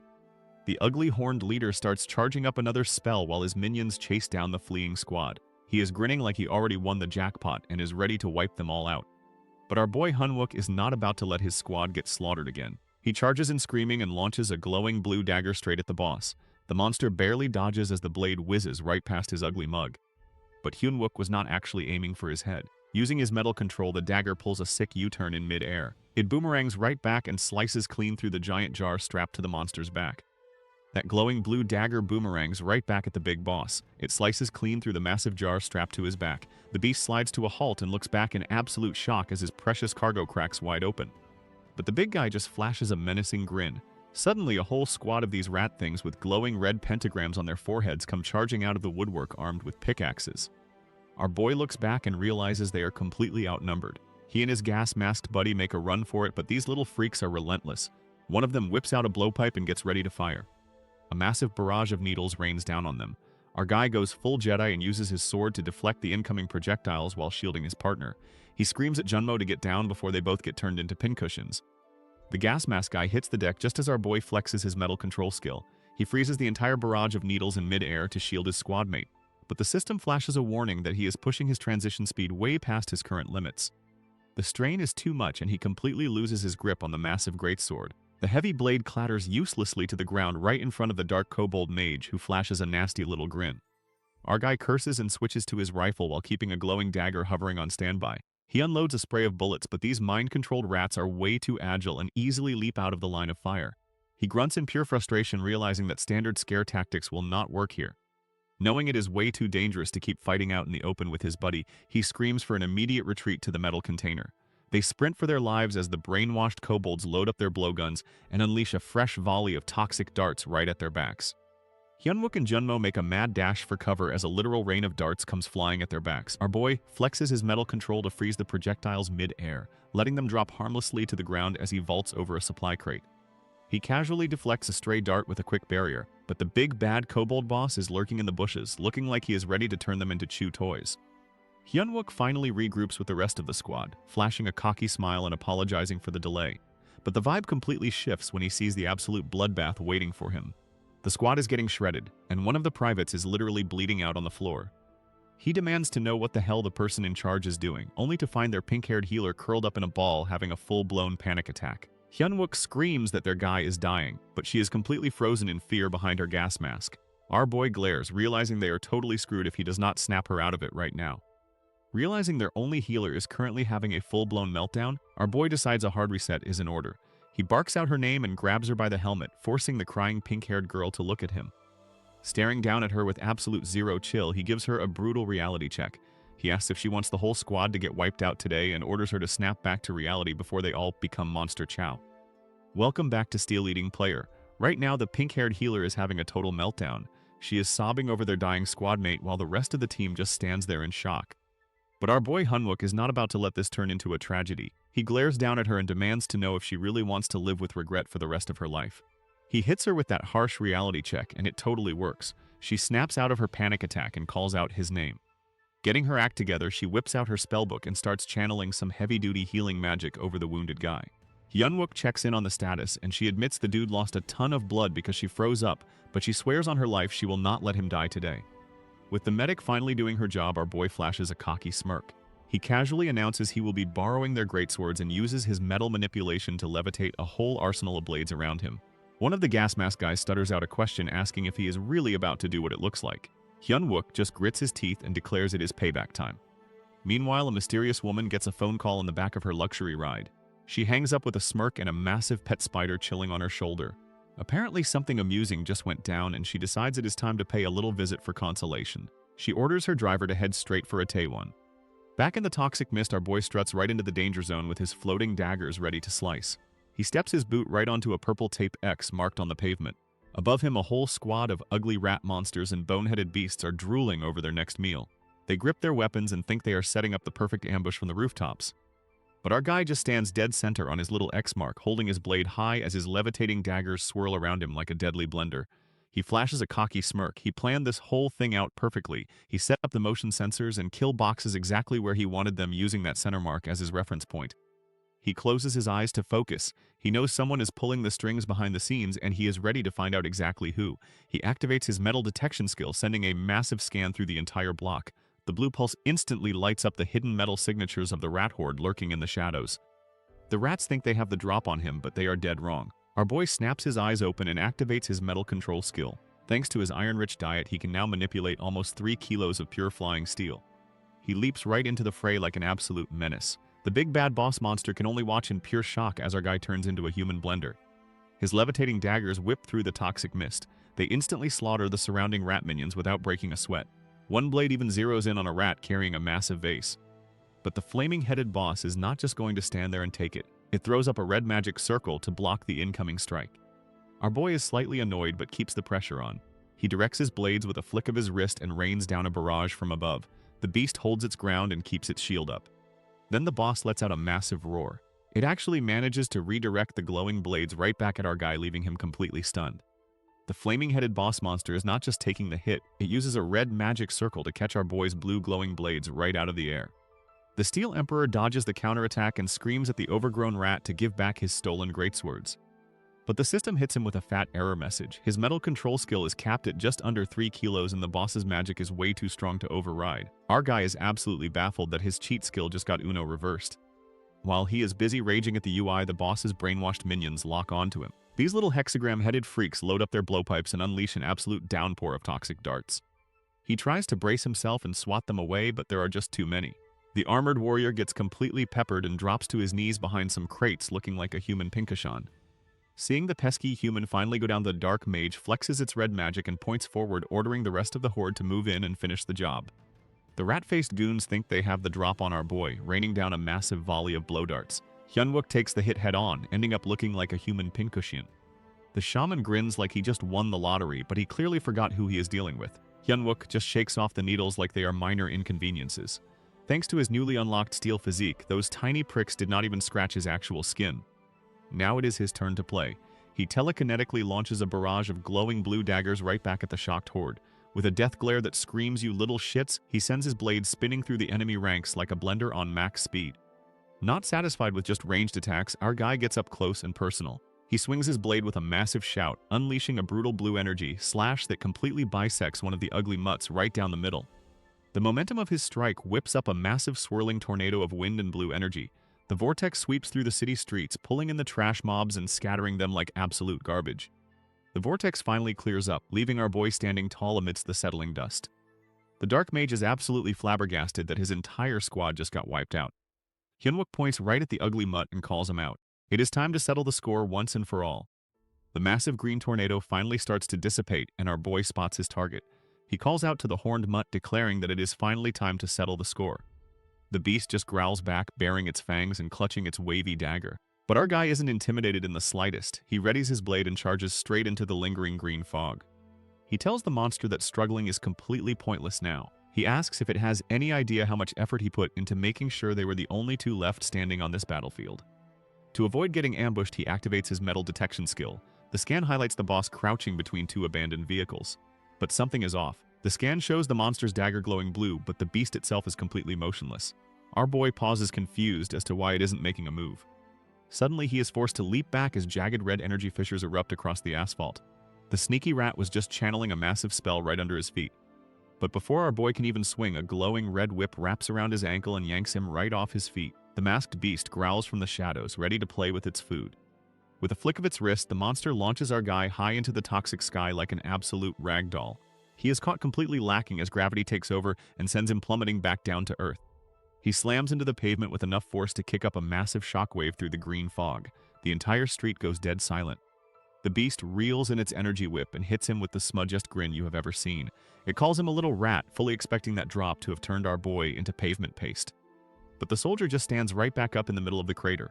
The impact completely vaporized his boots, leaving him barefoot and absolutely furious. Spitting blood, he glares at the monster and asks how many times it plans on giving him a PTSD flashback today. The masked beast thinks it has the upper hand and dives from the sky for a sneaky aerial takedown.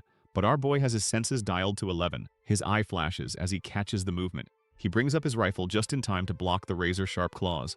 The sheer force of the impact sends him skidding backward across the pavement. Wiping the blood from his mouth, our guy is absolutely livid. He asks the monster if it really thought aiming for his back was a smart play. He grabs the creature by its bandaged arm in a vice grip, letting it know exactly how much he despises backstabbers. He winds up a massive kick right as the beast realizes it messed up big time. Activating his body transformation skill, his leg bulges with raw metallic power. He plants his steel-reinforced boot directly into the monster face, completely shattering its magical wooden mask into a million splinters. The brutal strike launches the beast through the air like a rag doll before it violently crashes into the dirt. Stalking toward the pathetic creature, our soldier finally gets to savor the moment he has been dreaming about since the day he regressed. The beast trembles on the ground, leaking toxic green smoke from its broken jar.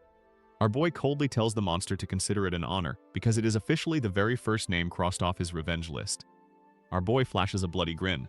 With that stupid mask shattered to pieces, the mutt can no longer use its annoying magic. Hyunwook decides it is the perfect time to cure his past life trauma and unleashes an absolute blender of blue energy blades.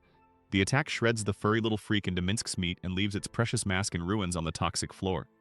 The monster hits the deck groaning in pain, but our guy is not letting it off that easy. He steps up and calls the mutt a sissy before grabbing it right by the snout.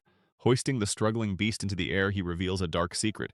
Those blades that just diced it up were actually the weapons of his squad mates that this exact monster slaughtered in his previous life. Memories of his loyal buddy Junmo flood his mind. The guy who always had his back and ultimately died a brutal death right in his arms during this exact raid before the regression. The ghostly echoes of his fallen comrade fuel his rage as he glares at the monster responsible. Tightening his grip until the beast chokes on its own blood, Hyunwook decides playtime is over. He plunges his glowing wooden sword straight into the monster. A system window immediately pops up, confirming that his trusty Cloud Blade is actively drinking the elite monster's blood and charging up with some mysterious new energy. Our boy isn't done yet. He summons his glowing wavy dagger right above the beast's head and holds its mouth shut so it can only whimper in terror. With a bloodied grin, he declares this is payback for the nasty scar it left on his face in his past life. The blade plunges straight down and splits the monster's skull right down the middle. The dagger stands upright in the corpse and starts glowing with a weird green energy. A system window pops up, letting him know the Cloud Blade is absorbing the monster's power and is now sitting at 11% capacity. Our guy finally lets out a massive sigh of relief, knowing he just reversed his first major trauma. The toxic green fog starts clearing up around the street signs. But as he looks down at the dead boss, a shiny gold medallion suddenly drops from the loot pool. His eyes go wide with absolute shock. The system announces he just acquired the Devil's Medallion Inferno. It is a top-tier Hellfire item packed with demonic power. He stares at the creepy skull design, completely baffled because this legendary drop belongs to humanity's worst future villain and definitely should not be spawning in this low-level raid. Our boy stares at the loot drop and gets hit with a massive PTSD flashback. He remembers the absolute worst villain humanity ever faced, the Necromancer. This guy rolled up with a literal army of the undead, riding a giant bone elephant like it was a casual Tuesday. There is zero intel on this edgelord except for the fact that they share a specific growth trait. Back in his past life, our regressor barely survived a raid on this guy's workshop and only managed to snag a cheap knockoff of this exact item, so he is completely baffled as to why the original Inferno medallion just dropped from a random mid-boss. He bites down on the skull, wondering if the timeline is already glitching out on him. Suddenly, he notices the toxic green gas is clearing up. Realizing he is about to lose his privacy, he decides to just swallow the legendary artifact whole. But right as he unhinges his jaw, someone screams his name. He freezes like a deer in headlights. The red-haired lieutenant is standing right there with her weapon drawn. Our boy throws his hands up in a panic, sweating bullets and praying she did not just watch him try to eat a metal skull. Before the lieutenant can arrest him for being a weirdo, a slow clap echoes through the street. A woman in a sharp purple suit struts out of the fog with a literal giant spider chilling on her shoulder. She smirks at our boy and tells him his little solo battle was incredibly impressive. But before things can get any more awkward, a woman in a sharp purple suit struts onto the scene clapping her hands. She has a massive pet spider chilling on her shoulder and introduces herself as Catherine Yu, the head of the Soul Attack unit for the Blue Flower Guild. She hands our boy her business card, totally impressed by the absolute bloodbath he just pulled off. The toxic dust settles over a street littered with dead rat monsters. Our boy is standing right in the middle of the carnage, but he is not alone. The red-haired paladin captain points her blade right at him, demanding to know who the hell he is. Worse, she spots hiding something crackling with blue electricity behind his back. Our guy throws his hands up with a nervous smile, blood literally still dripping down his chin, praying she did not just see him pocket a legendary artifact. But before he can talk his way out of this one, a slow clap echoes through the gas. A woman in a sharp purple suit strolls up, rocking a giant pet spider on her shoulder like it is the latest designer accessory. She pulls off her gas mask, praising the impressive battle, and immediately recognizes the paladin as the third daughter of the paladin captain. Our boy's eyes widen in absolute shock. The paladin is not having it, though. She puffs out her chest and declares she is the captain of the attack squad, strictly reminding the spider lady that civilians are absolutely banned from this active military zone. The suit lady completely ignores the military flex. She struts right past the captain and zeroes in on our boy, noting his corporal rank. She casually holds out a sleek business card stamped with a blue rose logo. Our guy just stares at it like it is written in alien hieroglyphs, which completely offends her. She gasps, absolutely flabbergasted that this random soldier does not know exactly who she is. Our boy stares at the business card like it is written in alien hieroglyphs. But then it clicks. He remembers exactly who this spider lady is from his past life, and it triggers a brutal flashback. He remembers the red-haired paladin standing between him and a literal wall of fire, telling him to survive at all costs. She flashes him a heroic smile and calls herself his shield right before a massive swarm of demonic bugs completely devours her alive. Yeah, that is some premium-grade nightmare fuel right there. In his past life, he watched helplessly as that swarm reduced her to a pile of bones. And sitting pretty under a blood-red moon was the masked freak who orchestrated the whole execution. Snapping back to reality, the Spider CEO is still yapping about huge opportunities while our guy is literally shaking with rage. His hand twitches toward his holster, ready to crash out right here and now. But before he can do something incredibly stupid, the red-haired paladin herself marches up and barks at the civilian to get the hell out of their active war zone. The CEO just rolls her eyes and complains about the lack of respect for her ridiculously long corporate title. The tension is so thick you could cut it with a knife as the two women lock eyes and start shooting metaphorical lightning at each other. Our boy is just sweating bullets caught right in the middle of this terrifying turf war, but the catfight gets put on pause when a heavy-duty military jeep rolls up to the scene. The headlights blind them for a second before a heavy combat boot steps out onto the pavement. Looks like the big boss finally decided to show up. Just as things are getting spicy, the scarred battalion commander rolls up yelling for everyone to hold their horses. He takes one look at the absolute massacre of rat monsters and the lingering green gas. His eyes zero in on the beast pinned to the pavement by our boy's wooden sword. Seeing the big boss arrive, the ghostly hallucination of his past life squad mate decides it is the perfect time to dip. He taps Hyunwook on the shoulder and tells him he is on his own for this one. Hyunwook gulps, realizing he is about to get grilled. The commander steps up to the Blue Flower Guild reps, keeping it professional but firm. He thanks them for the backup but lays down the law. He reminds them that this is a restricted military zone and unauthorized entry is a massive red flag even for top-tier guilds. The Spider Lady just scoffs, calling the military boys way too inflexible. She casually kisses her business card, leaving a perfect lipstick mark, and slides it right onto Hyunwook's chest armor. She purrs his name, leaving our boy standing there sweating bullets as she struts off. The scarred commander steps up and officially appoints our boy as the squad commander for the rest of the operation. His top priority is rescuing the survivors, and he expects a full in-person report once the dust settles. Hyunwook is just standing there with blood on his chin, wondering what on earth this meathead is actually thinking. As the brass finally packs up to leave, the red-haired paladin shoots him one last absolute death glare over her shoulder. Our guy just flinches, sweating bullets, but mostly just relieved he somehow survived that massive crisis without getting dragged to a black site. A whole week passes and we cut back to the military base. The system finally chimes in with some good news. That legendary Inferno medallion he swallowed has finished digesting, bumping his controllable metal weight up by another 500 grams. But the upgrades come with a massive catch. A new breath room is forming in his stomach, and the system straight up warns him that the pain is going to be absolutely excruciating. Cut to the men's room where our boy is literally fighting for his life on the toilet. He has gone through this exact upgrade in his past life, but his current low-level body is way too weak to handle the heat. Right on cue, one of his squadmates strolls in and hears the heavy panting. The guy immediately assumes Hyunwook is having a little too much fun by himself in the stall and starts teasing him. Hyunwook is literally glowing like a human glow stick, clutching his burning stomach and screaming that it is definitely not what it sounds like. Our boy finally finishes his spicy metal digestion with a literal bang, leaving the poor guy outside questioning his life choices. But jokes aside, that Kobold Gate was no joke. It left the streets looking like a zombie apocalypse and racked up a massive body count. Luckily, the pink-haired healer managed to pull their critically injured squadmate back from the brink, getting him safely shipped off to the hospital. Realizing his squad is softer than baby food, our guy forces them into a brutal boot camp so they stop dying on him. But this brings up two massive headaches. First, the pink-haired healer is suddenly his biggest fangirl. She follows him around like a lost puppy, completely draining his social battery, which naturally pisses off the arrogant orange-haired platoon leader who is hardcore simping for her. Headache number 2 is the scarred battalion commander. This absolute meathead demands our boy ditch his NCO track and become a commissioned officer. The dude is obsessed with using our guy to build some utopian military culture.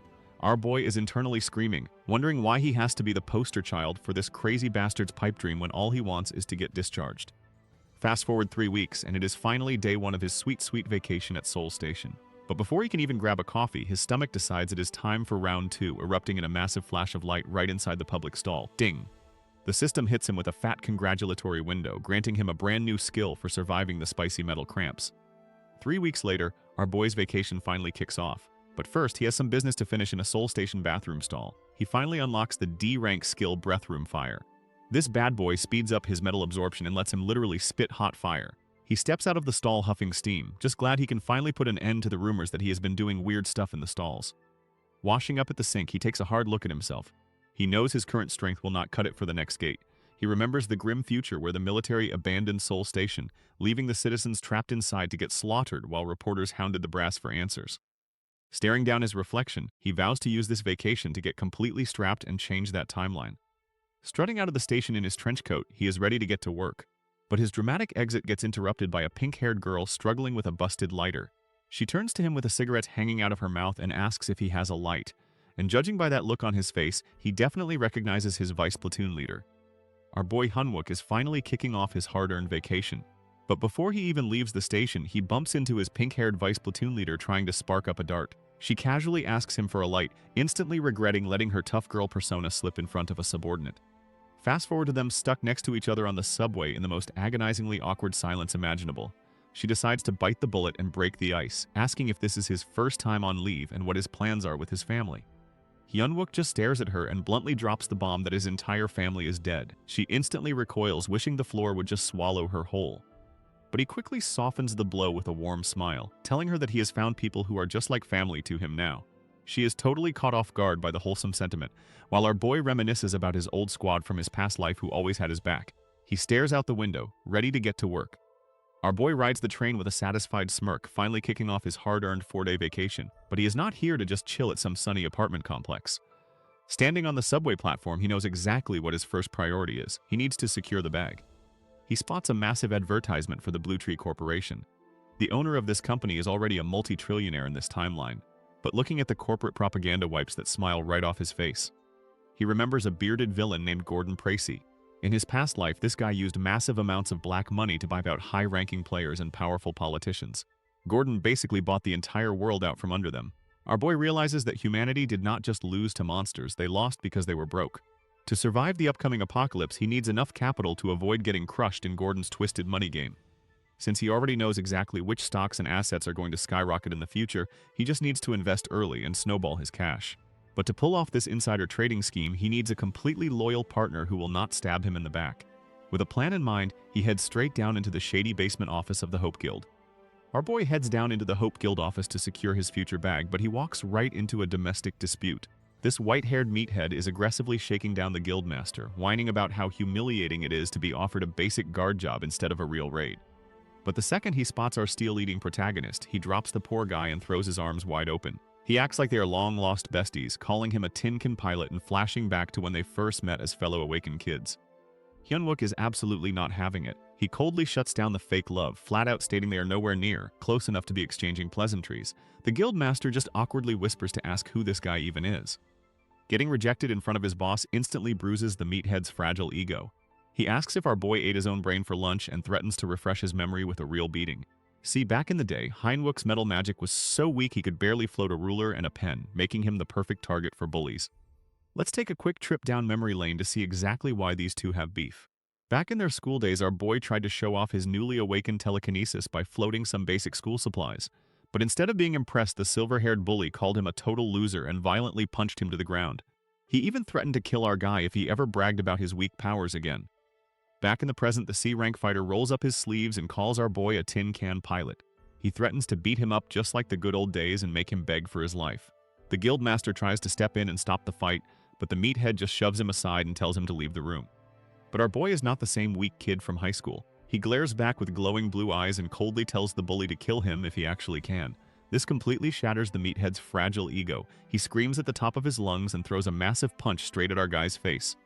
The bully's fist stops dead in its tracks. Why? Because our boy has a lightning-infused pen aimed right at his pupil and a knife ready to slice his Achilles tendon. Heinwook has a whole armory of floating blades surrounding the C-rank chump. Hyunwook calmly lets him know that while he might not win a straight-up fight today, he can definitely cripple him so badly he will think an entire army jumped him. He glares right past the frozen fist as the bully starts sweating bullets, with that pen hovering a millimeter from his cornea. Suddenly, a guy in a purple hoodie bursts in yelling that they need to leave for their event. The interruption completely kills the mood. Hyunwook instantly drops the tough guy act and loudly apologizes like a scared victim. He pulls the confused bully into a massive bear hug to hide what he is actually doing. While hugging him, Hyunwook whispers right into his ear. He brings up a little secret about how this tough guy got kicked out of the elite White Tiger Guild for literally peeing his pants and running away from a minotaur during his very first raid. The bully is absolutely furious that his embarrassing past is being used against him. Hyunwook reminds him that he has a big mouth. He asks if the C-rank player really wants to look pathetic by fighting a lowly F-rank in front of an audience. With a terrifying glare, our boy tells him to get the hell out of his sight. Outside the Hope Guild, our boy is laying the groundwork for his future empire. He slaps down his credentials and hands the guild master a list of stocks guaranteed to go to the moon. The guy is skeptical at first, but one look at the projected numbers has his jaw hitting the floor. Hyunwook just sits back with a smug grin, knowing he just secured a loyal financial partner for his upcoming war chest. Meanwhile, over at the Blue Tree building, a squad of suited guards are whining about their boring VIP detail. They want to be out raiding gates, instead of standing around like glorified bouncers. One of the rookies notices their white-haired leader is practically vibrating with rage and asks what his deal is. Before he can answer, some beefy corporate Karen marches up and starts throwing a massive tantrum. He grabs the leader by the shoulder and screams in his face, treating him like a deaf servant who does not know his ABCs. Big mistake. The guard leader is already having the worst day of his life after getting completely humiliated by Hyunwook earlier. He absolutely snaps. He grabs the loudmouth VIP and pile drives him headfirst into the concrete with enough force to shatter the pavement and turn the guy's skull into a modern art masterpiece. The guard leader absolutely loses his mind and spikes the loudmouth face first into the pavement. The impact shatters the concrete and sends a geyser of blood flying into the air. The rest of the security team can only watch in pure horror as their boss catches a casual body. Standing over the unconscious dude and huffing like a maniac, the blonde suit reveals his true colors. With blood dripping down his face and his eyes glowing a demonic red, he screams out our boy's name. He is completely unhinged and ready to murder Hyunwook on sight. The guild leader is absolutely flabbergasted by the stock predictions on his tablet. Outside his rundown office, he admits it is just too good to be true. Our boy completely agrees, since anyone promising you infinite money glitch levels of cash usually wants your kidney. But he points to the elite military scouting cards on the table and asks if his actions so far have earned a little faith. The analyst stammers out a yes. Hyunwook internally notes that everything he is saying is 100% facts except for the part where he is a time traveler. He begs the guy to just trust him. To seal the deal, he flashes a text log from his battalion commander literally begging to commission him as an officer despite his garbage rank. The analyst reads the text and his jaw hits the floor. Hyunwook slides over a bank book and the guy snatches his hand like it is the holy grail, ready to manage every penny. A quick flashback shows our boy crying in the gutter during his past life. This exact same analyst was the only one who sat with him. He patted his back and told him to just survive a little longer until his talents were recognized. Back in the present, Hyunwook smiles, knowing this massive financial tip is just his way of paying back the only guy who showed him warmth when he was an absolute nobody. Suddenly, a massive portal rips open the sky above the city. But instead of mindless monsters pouring out, our boy remembers a crucial piece of future lore. Humanity is about to encounter a race of otherworldly dwarf beings who can actually hold a conversation. These little guys are absolute masters of alchemy and forging, and their tech is going to be the ultimate game changer in the upcoming Gate Wars. To get his hands on that sweet dwarven technology early, he needs to find an expert who can communicate with them. So he hits up the local blacksmith alley to do some shopping. He has a master plan to recruit 7 top-tier artisans before the villains even realize their worth, but as he strolls through the market, a sketchy dude in a purple hoodie starts tailing him. Ignoring his new stalker, our guy steps into a rundown shop and greets the resident blacksmith. The grumpy old man does not even look up from his anvil, barking that he is only selling what is on the shelves. Our boy just chuckles, recognizing the crude metal blade the old man is hammering away at. It might look like junk right now, but he knows that chunk of metal is destined to become the legendary Dragon Slayer spear used to one-shot the mighty dragon Terax. Just as he is admiring the future god-tier loot, a red-haired girl storms into the shop complaining about the crusty. Our boy steps into a rundown blacksmith shop and immediately gets hit with some loud complaining. But he just smiles. He knows exactly who this fiery redhead is. Give it 4 years and she is going to inherit this entire shop and become a legendary master smith who completely outclasses her own teacher. Right now, though, she is just a broke apprentice with a built-in price scanner for eyeballs. She clocks his $1,000,001 trench coat and designer boots in a millisecond and instantly flips the switch. Suddenly, he is not some random crusty dude off the street. He is a highly valued customer.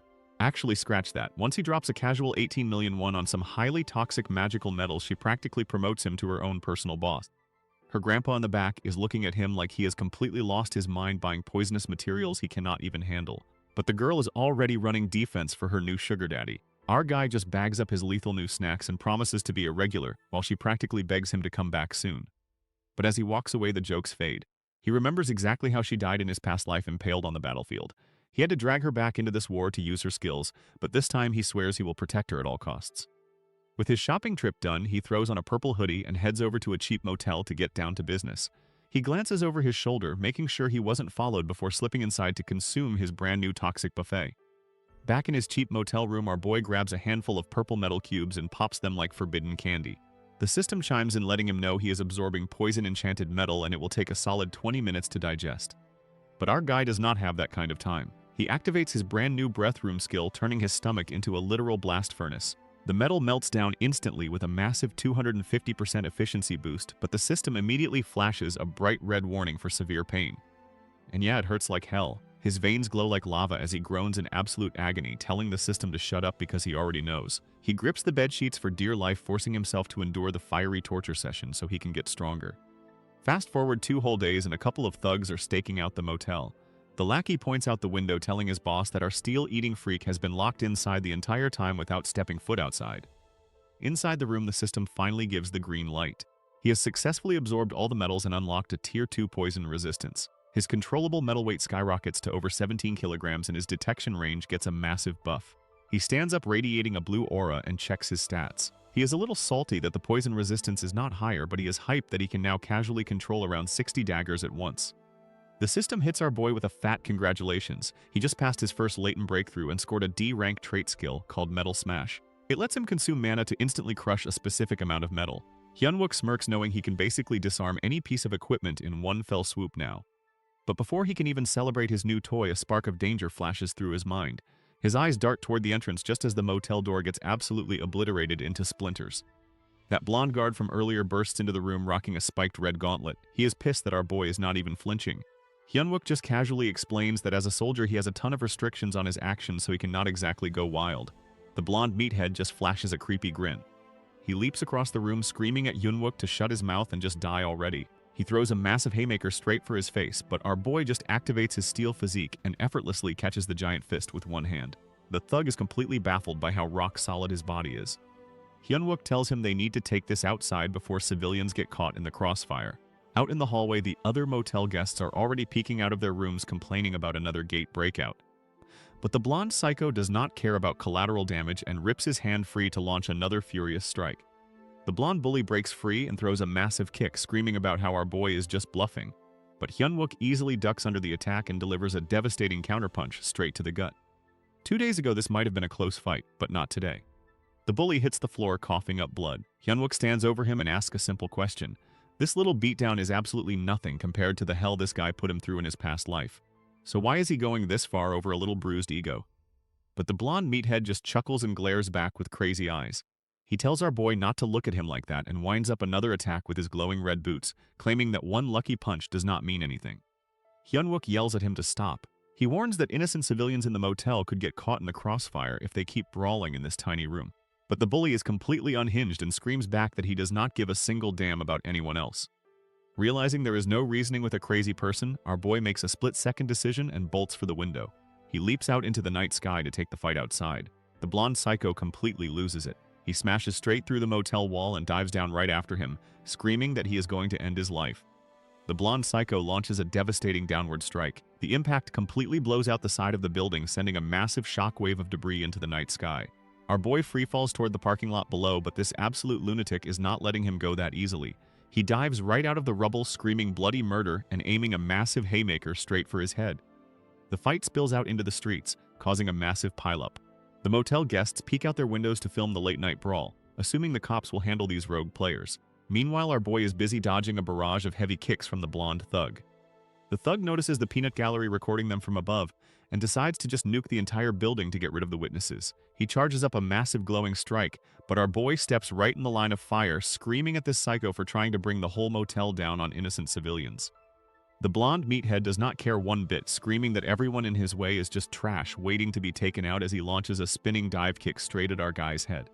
But our boy just glares back with glowing blue eyes, deciding it is time to permanently revoke this dude's player license. He targets the thug's fancy red leg armor and activates his brand new D-rank skill, Metal Smash. The skill consumes his mana to instantly crush the target metal, completely shattering the guy's leg guard mid-attack. The blonde bully launches a massive kick that sends our boy flying. But instead of panicking, the blue-haired corporal just looks mildly inconvenienced as he crashes straight through the wall of a cheap motel. Turns out our guy used his Metal Smash skill right before impact. Now the bully is screaming his lungs out on the floor with his fancy leg armor completely shattered. He begs our guy to stay back as the corporal approaches. He calmly asks why the thug is taking things this far. The blonde bully just trembles and spits back that he kills anyone who annoys him like a mosquito. Our boy just stares down at him in absolute disgust. The bully tries to talk tough again, screaming about how a piece of trash cannot act superior. But the corporal just points a single lightning-charged finger and blasts him backward. He warns the thug that if he ever shows his face again, he will be losing a lot more than just one leg. The blonde bully grits his teeth in pure terror. Our boy tells him he should be thanking the gods that he is a military officer right now. The scene cuts to the outside of the motel where a swarm of police cars have already arrived. The corporal easily talks his way out of it by claiming he was just trying to stop the crazy guy from causing a scene. Cut to the local precinct where our boy is playing the innocent victim card.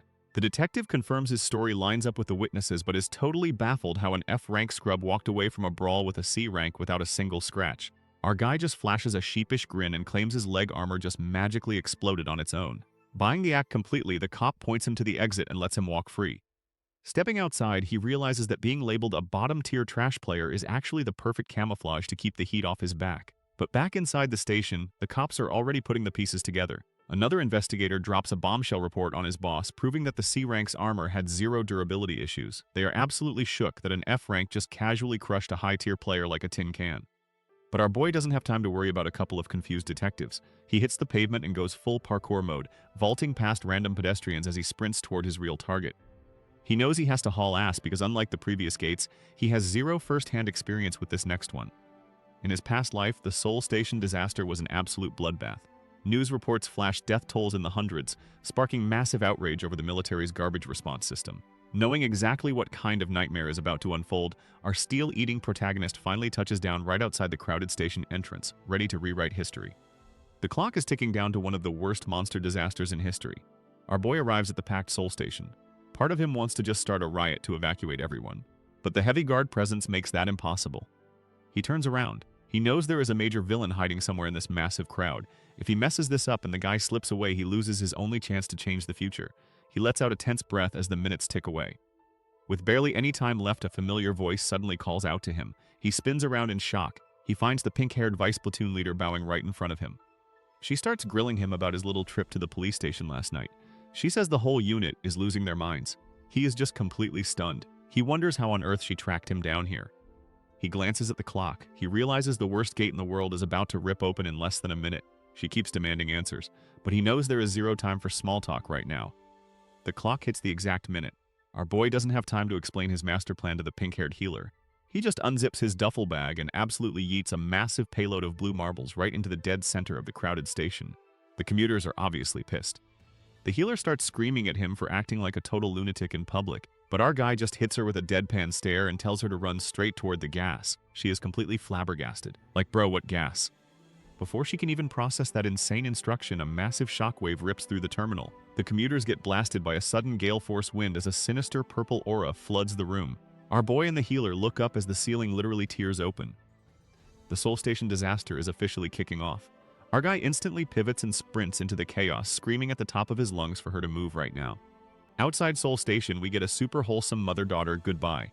The mom just wants to make sure her kid gets on the train safely. But the universe has other plans. A massive black void rips open right between them, knocking the poor girl flat on her back. The rift expands, swallowing the entire station. A system window pops up, announcing an unlucky event. The rules are simple. Nobody leaves. You gotta be level 15 to enter, and you either survive for 6 hours or kill the boss. The clock starts ticking. Inside, a nasty purple portal tears open the ceiling. Our boy Hyunwook and the pink-haired vice platoon leader look up in shock. He immediately barks at her to run for the gas masks, because a massive, ugly-ass insect monster just dropped in to say hello. But instead of running away like a normal person, Hyunwook screams and charges straight at the giant bug. A massive insectoid nightmare crashes the party with a deafening screech, sending the civilian crowd into an absolute panic. But while everyone else is sprinting for the exits, our boy is charging straight into the danger zone, snatching up the pink-haired officer along the way. He orders her to grab a gas mask and get to safety, but she is not having it. She grits her teeth and screams that she is not leaving him to die alone. Since she is strictly non-combat support, she vows to stay in the back to evacuate the civilians and treat the wounded. She pulls rank as his platoon leader and gives him one final absolute command to stay alive at all costs. Our guy just flashes a cocky smirk and shouts out his corporal title, fully ready to solo this entire disaster. Meanwhile, back at military headquarters, the brass is having an absolute meltdown. The brigadier general demands to know why they are trying to commission a lowly F-grade soldier as an actual officer. The scarred battalion commander stands his ground, explaining that those letter grades are just a basic metric from the training center and do not actually reflect a player's true combat potential. This does not sit well with the general, an A-rank powerhouse who could probably wipe a city block by sneezing. He glares daggers at the commander, making him sweat bullets, and rants that all their veterans are already jumping ship to join civilian guilds. He argues that promoting an F-rank insect will just make the military look like a total joke. Back at the base, the brigadier general is absolutely fuming. He is chewing out the scarred commander for even suggesting they promote an F-rank nobody to an officer. He slams his finger on the intercom to complain some more. But the guy on the other end drops a massive bombshell. A gate just popped open right at Soul Station, and it is officially classified as an unlucky event. Both officers instantly freeze in pure shock. Outside, a massive black void is already tearing the sky apart. Down on the ground, the local guards are completely panicking. One dude is blasting a giant armored spider with a massive fire rune, but the beast is just tanking the flames like it is a light summer breeze. He screams at his team leader, asking what the heck this undocumented monster even is. Before anyone can answer, the giant bug lunges forward. It completely ignores the fire magic and violently swats the guard away, sending him crashing straight through the concrete. The station guards are getting absolutely tossed like ragdolls. Their fire attacks are doing 0 damage to this giant bug. The team leader realizes they need a new game plan and orders his squad to switch up their elemental affinity and pop their frost runes. The guards project massive blue magic circles and blast the overgrown spider with freezing energy. Spiky ice crystals rapidly crawl up the beast's legs and lock it firmly in place. Thinking they just secured an easy dub, the squad leader gets a little too confident. He figures the monster is a sitting duck and decides to play the hero. He tells his men to keep the ice flowing while he charges in to stab out one of its glowing yellow eyes. But this boss monster is not about to get taken out by a side character. Its multiple eyes narrow as it flexes its massive armored body. The ice instantly shatters into a million pieces. The squad leader realizes he messed up big time as he hangs suspended in midair. The beast rears up and lets out a deafening roar right in his face. With nowhere to run and gravity working against him, the guard desperately activates his shield guard skill and braces for a brutal impact. Our boy drops a barrage of his metal spheres right onto the overgrown bug. He is just testing out his new toys. He struts up to the downed monster with his eyes crackling with that main character lightning. He decides it is time to take his brand new skill for a spin. He activates Metal Smash. It is a D-rank skill that crushes metal but chugs mana like a frat boy on a Friday night. The beast gets absolutely flattened under the pressure. The system starts screaming at him with red warnings. His mana plummets from 92 to 84 and then 76%. Our guy groans under the intense strain. But he pushes through the pain. He unleashes a massive blue energy blast that leaves the local security forces picking their jaws up off the floor. The guards are absolutely flabbergasted. Our boy is glowing with blue energy and looking like an absolute menace. He unleashes a massive strike that shakes the whole station. The giant spider monster roars right in his face, but Hyunwook just laughs. He tells the overgrown bug to howl all it wants because he is about to squeeze every last drop of life out of it. He summons a barrage of floating blue metal spheres and launches them straight into the beast. He calls out his metal spin attack. The spheres turned into a literal blender of death and tear right through the monster's armor. Hyunwook flashes a sadistic smile and asks the bug how it feels to have its insides pureed. The monster just coughs up green blood and completely collapses. Hyunwook stands victorious over the carcass. Meanwhile, the guard captain is having a total existential crisis. He cannot believe this random dude just single-handedly clapped a boss monster that his entire garrison could not even scratch. The guard is absolutely flabbergasted. He has seen plenty of rankers in his day, but nobody this chill while turning a boss monster into Swiss cheese. He stammers out asking if our boy is secretly an S-rank player. But Hyunwook does not even give him the time of day. He just casually looks up and drops the bad news that the first wave is far from over. Right on cue, a fresh batch of ugly eight-legged freaks starts raining down from the ceiling portal, leaving the guard completely speechless. Our boy just flashes a cocky grin. He is not sweating this at all. He charges up his blue energy orbs with a quick hand sign and launches a massive barrage straight at the incoming horde, ready to solo this entire gate himself. A massive blue monster crashes down, leaving the military guys absolutely shook. But our boy in the black coat isn't even breaking a sweat. He tells the scarred officer not to lower his guard just yet because the first wave is far from over. Right on cue, a fresh batch of giant purple spider monsters drops from a portal in the sky. Our guy just smirks. He is surrounded by his floating blue mana bubbles and completely unfazed by these ugly eight-legged freaks trying to pull a fast one. Meanwhile, outside the station, a massive black dome has completely swallowed the area. The military pulls up with their trucks and fully assembled battalions ready to breach the zone. A squad of heavily armored knights from the Blue Flower Guild is already on the scene. A hooded mage suggests they just blast the dome with magic, but the lead knight shuts that down real quick. He explains that this dome is a system rule, meaning they cannot shatter it unless they literally override the game code. Up in the sky, helicopters circle the anomaly as a massive red system window pops up. It announces an unlucky event with a strict level 15 entry limit. Anyone trapped inside has to survive for 6 hours or defeat the boss monster to escape, and the clock is already ticking down. The choppers touch down on the empty streets outside the barrier. The high-ranking military brass finally step onto the pavement to figure out how to save the 800 civilians trapped inside. Outside the dome, the cavalry arrives. We got the battalion commander and the A-rank rep from the Blue Flower Guild stepping onto the scene. She immediately starts talking trash, asking if he seriously plans on sending a low-level rescue team into a literal death trap. But the commander just whips off his shades. He is not sweating the rescue team at all, because he knows they already have a secret weapon locked inside with the monsters. Cut to that exact secret weapon. Our boy is going absolutely feral, eyes glowing like a neon sign as he unleashes a massive smash attack right into the giant spider's face. The overgrown bug tries to retaliate with a massive swipe, but our guy is already moving. He easily dodges the strike as it completely shatters the concrete where he was just standing. Meanwhile, the regular station guards are fighting for their lives. They throw up some desperate ice shields, but this armored monstrosity is just too much for them to handle. Just as the beast is about to break through their defenses, our boy charges back into the fray. He winds up a punch and activates his metal control to show this bug who is boss. The giant armored spider lunges right for our boy, but he holds his ground. He activates his metal control skill and summons a swarm of floating steel spheres to block the beast's massive strike. He yells at the ugly bugger to keep its eyes on him because he is its real opponent today. Dodging a heavy slam that shatters the concrete, he whips his hands around and triggers a metal spin. The steel spheres swirl into a violent vortex that catches the screeching spider and violently body slams it right into the pavement. Not giving the monster a single second to breathe, he unleashes a brutal barrage of razor-sharp metal and ice shards. The attack completely shreds the beast and pins it down while our guy flashes a wicked grin, promising to send this bug straight to hell to join its dead friends.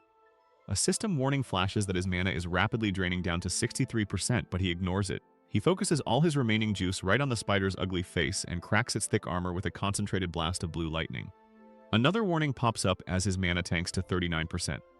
He dumps the rest of his energy into one final massive explosion that completely fries the boss monster from the inside out. The beast drops dead, and our boy is left panting heavily, completely drained but victorious. Somewhere in the shadows, a wannabe villain is absolutely mauling. Our boy just completely derailed his master plan to let the spider nest in the station. And since this guy is just a villain candidate, failing his very first main quest means an instant game over. Bro is literally about to die of embarrassment. While the civilians are busy panicking and evacuating through the station, the dust finally settles. With the giant eight-legged freak officially squashed, the first wave of the outbreak comes to a close. The station guards quickly rally around our blue-haired powerhouse. They thank him for the carry and ask for his name, assuming he is some top-tier player. But Hyunwook just hits them with the silent treatment. He stares them down so intensely that the entire squad starts sweating bullets until the scarred guard leader finally asks if there is a problem. Turns out, our boy is just scanning the crowd because the specific guard he was looking for is completely missing. His train of thought gets derailed when his pink-haired vice platoon leader comes sprinting onto the scene. The guards are left totally baffled, wondering why a supposed S-rank god is stuck doing grunt work for the military. Pinky quickly briefs them on how she safely funneled the civilians into narrow rooms, but she is still struggling to process the fact that Yunwook just soloed a boss monster. The station guards start barking at our blue-haired boy to give a full incident report, but he just hits them with the classic Uno reverse card and asks for their rank. Before they can even answer, he completely brushes them off. He tells them rank does not matter right now because he is pretty sure they are dealing with a double gate. The pink-haired medic and the guard are absolutely stunned. Our boy knows he does not have time to play 20 questions when there is a literal villain hiding among the 800 civilians. Meanwhile, outside under a perfectly clear sky, the military is scrambling to put together a rescue team. The scarred commander officially appoints the second platoon leader to head up the operation. She nervously accepts the promotion, but the peanut gallery in the back immediately starts whispering. They are wondering how a C-rank player has not even hit level 15 yet. She grits her teeth trying to ignore the haters. The commander yells out that it breaks his heart to send his low-level troops into the meat grinder, but they are the only ones who can bypass the gate restrictions. The squad screams back in unison, ready to do their duty. But then the big boss pulls the platoon leader aside for one final top-secret order. He looks her dead in the eye and tells her that once she gets inside, she needs to follow the lead of a certain F-rank corporal. She is completely flabbergasted hearing our boy's name drop like he is the main character. Meanwhile, inside the double gate, a shadowed player is standing in front of a literal mountain of dead skeletons. He gets a system notification for an unlucky event saying the monsters will not attack him. Yeah, no kidding, buddy, they are all dead. He is completely baffled by the massacre. We get a peek at his villainous quest list. He was supposed to wait for that giant spider to nest, but since our boy just nuked it outside, that objective is a fat failure. His backup plan is to slaughter 500 civilians to get promoted to a regular villain. He tries to stay calm and tells himself this is his big life-changing break. But his villain origin story gets rudely interrupted by a sudden barrage of glowing blue spheres. He panics and summons a massive shield of tangled tree roots to block the heavy bombardment. Peeking out from his little wooden fort, he hears a voice asking what the hell he is doing. It is our boy Hanwook strolling into the cave like he owns the place. He completely exposes the wannabe villain's master plan. He knows this guy was going to hide among the citizens, wait for the guards to get wiped out, and then steal a uniform to slaughter the survivors. Hanwook mocks him for trying so hard to use his tiny brain.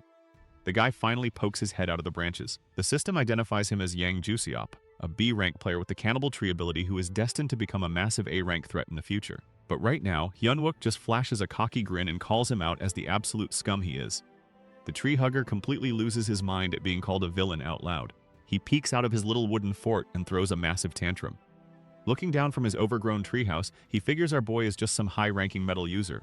And since wood beats metal in his twisted game of rock, paper, scissors, he gets super cocky. He basically tells our guy that his little metal beads are completely useless against his thick bark.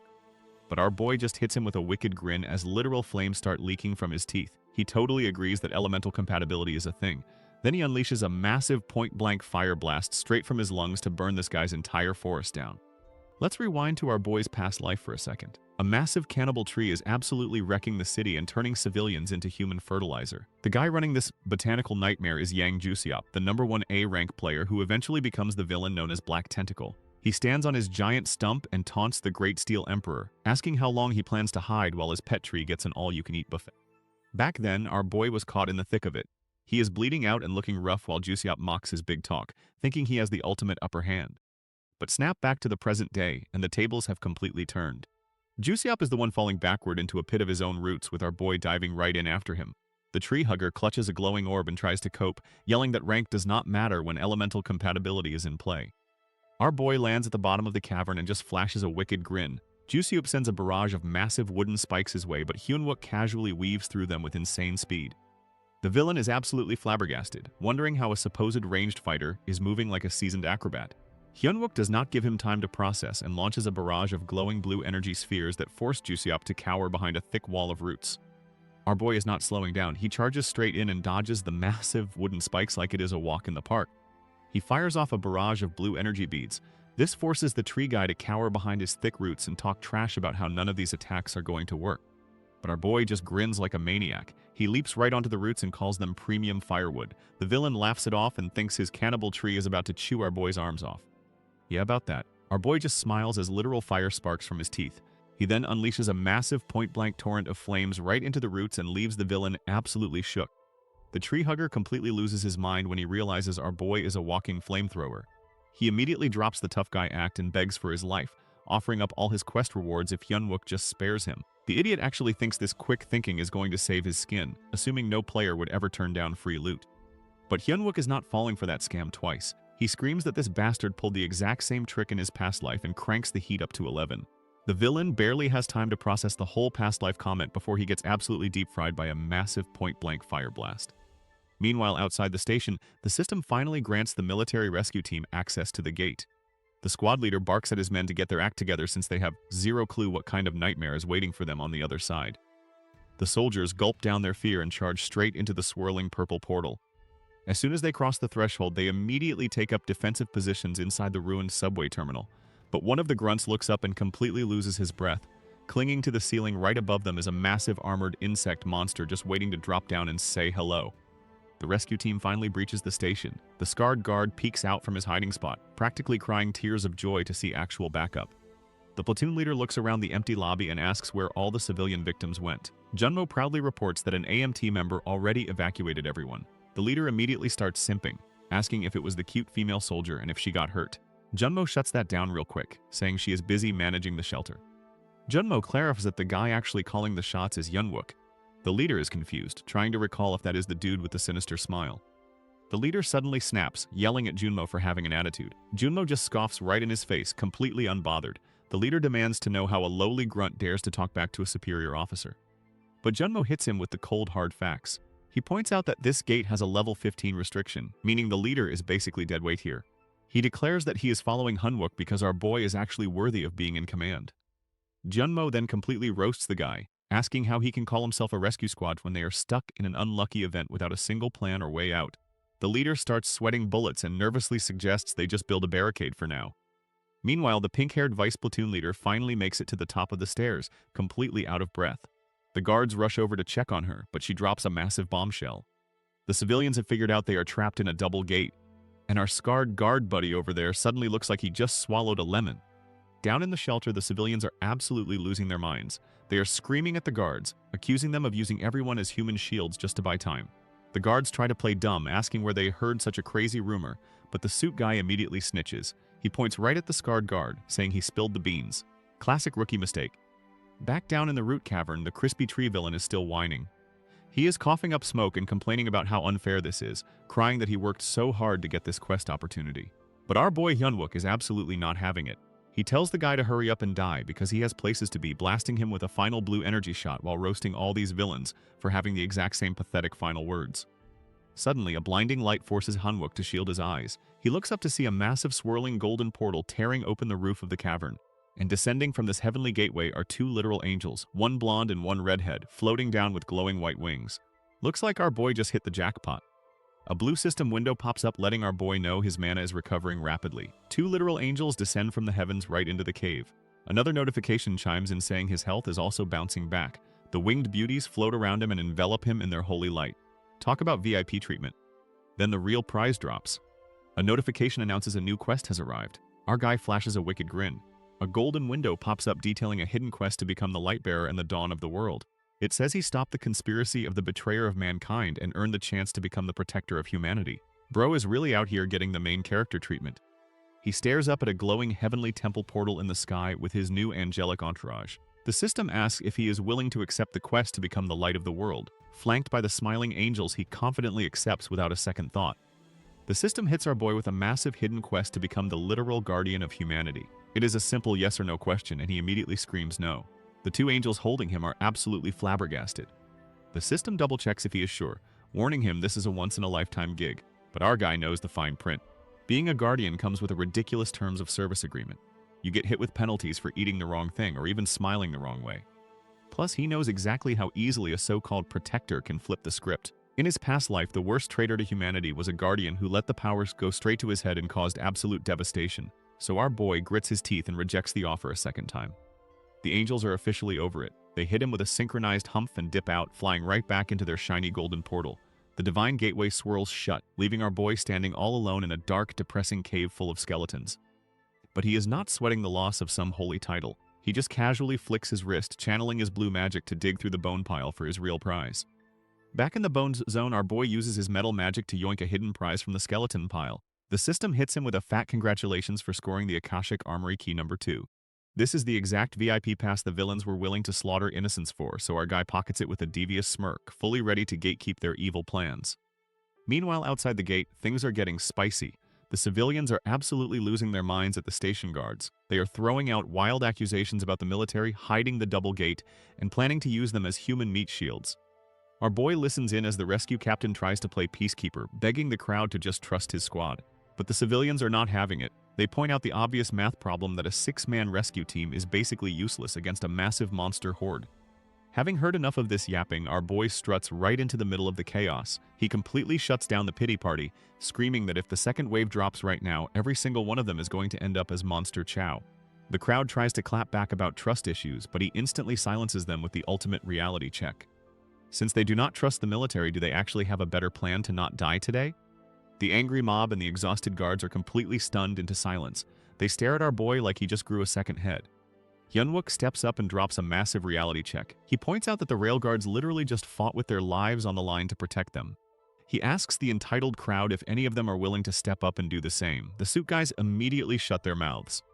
One of the helmeted guards completely misses the point and starts screaming at Hyunwook. He demands to know where the hell he was hiding while everyone else was fighting for their lives. Our boy just stares at him with a deadpan expression and casually mentions that he was busy single-handedly blocking the double gate. The pink-haired vice platoon leader instantly lights up with relief. The scarred guard captain covers his mouth in absolute awe, fully convinced that Hyunwook is some secret S-rank powerhouse. Meanwhile, the helmet guy is just having a total meltdown trying to process how one dude cleared a double gate by himself. Hyunwook does not waste a single second letting them glaze him. He instantly takes command of the situation and starts barking orders. The scarred captain immediately falls in line and starts directing his men, leaving the helmet guy completely flabbergasted that this supposed loser corporal is suddenly running the entire show.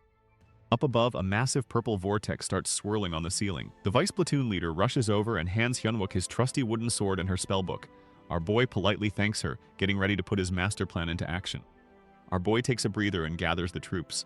He points out that the giant spider they just clapped wasn't even in the field guide. Sure, his metal skin and the guards helped take it down, but it felt way too weak for a disaster-level event. The scarred captain totally agrees.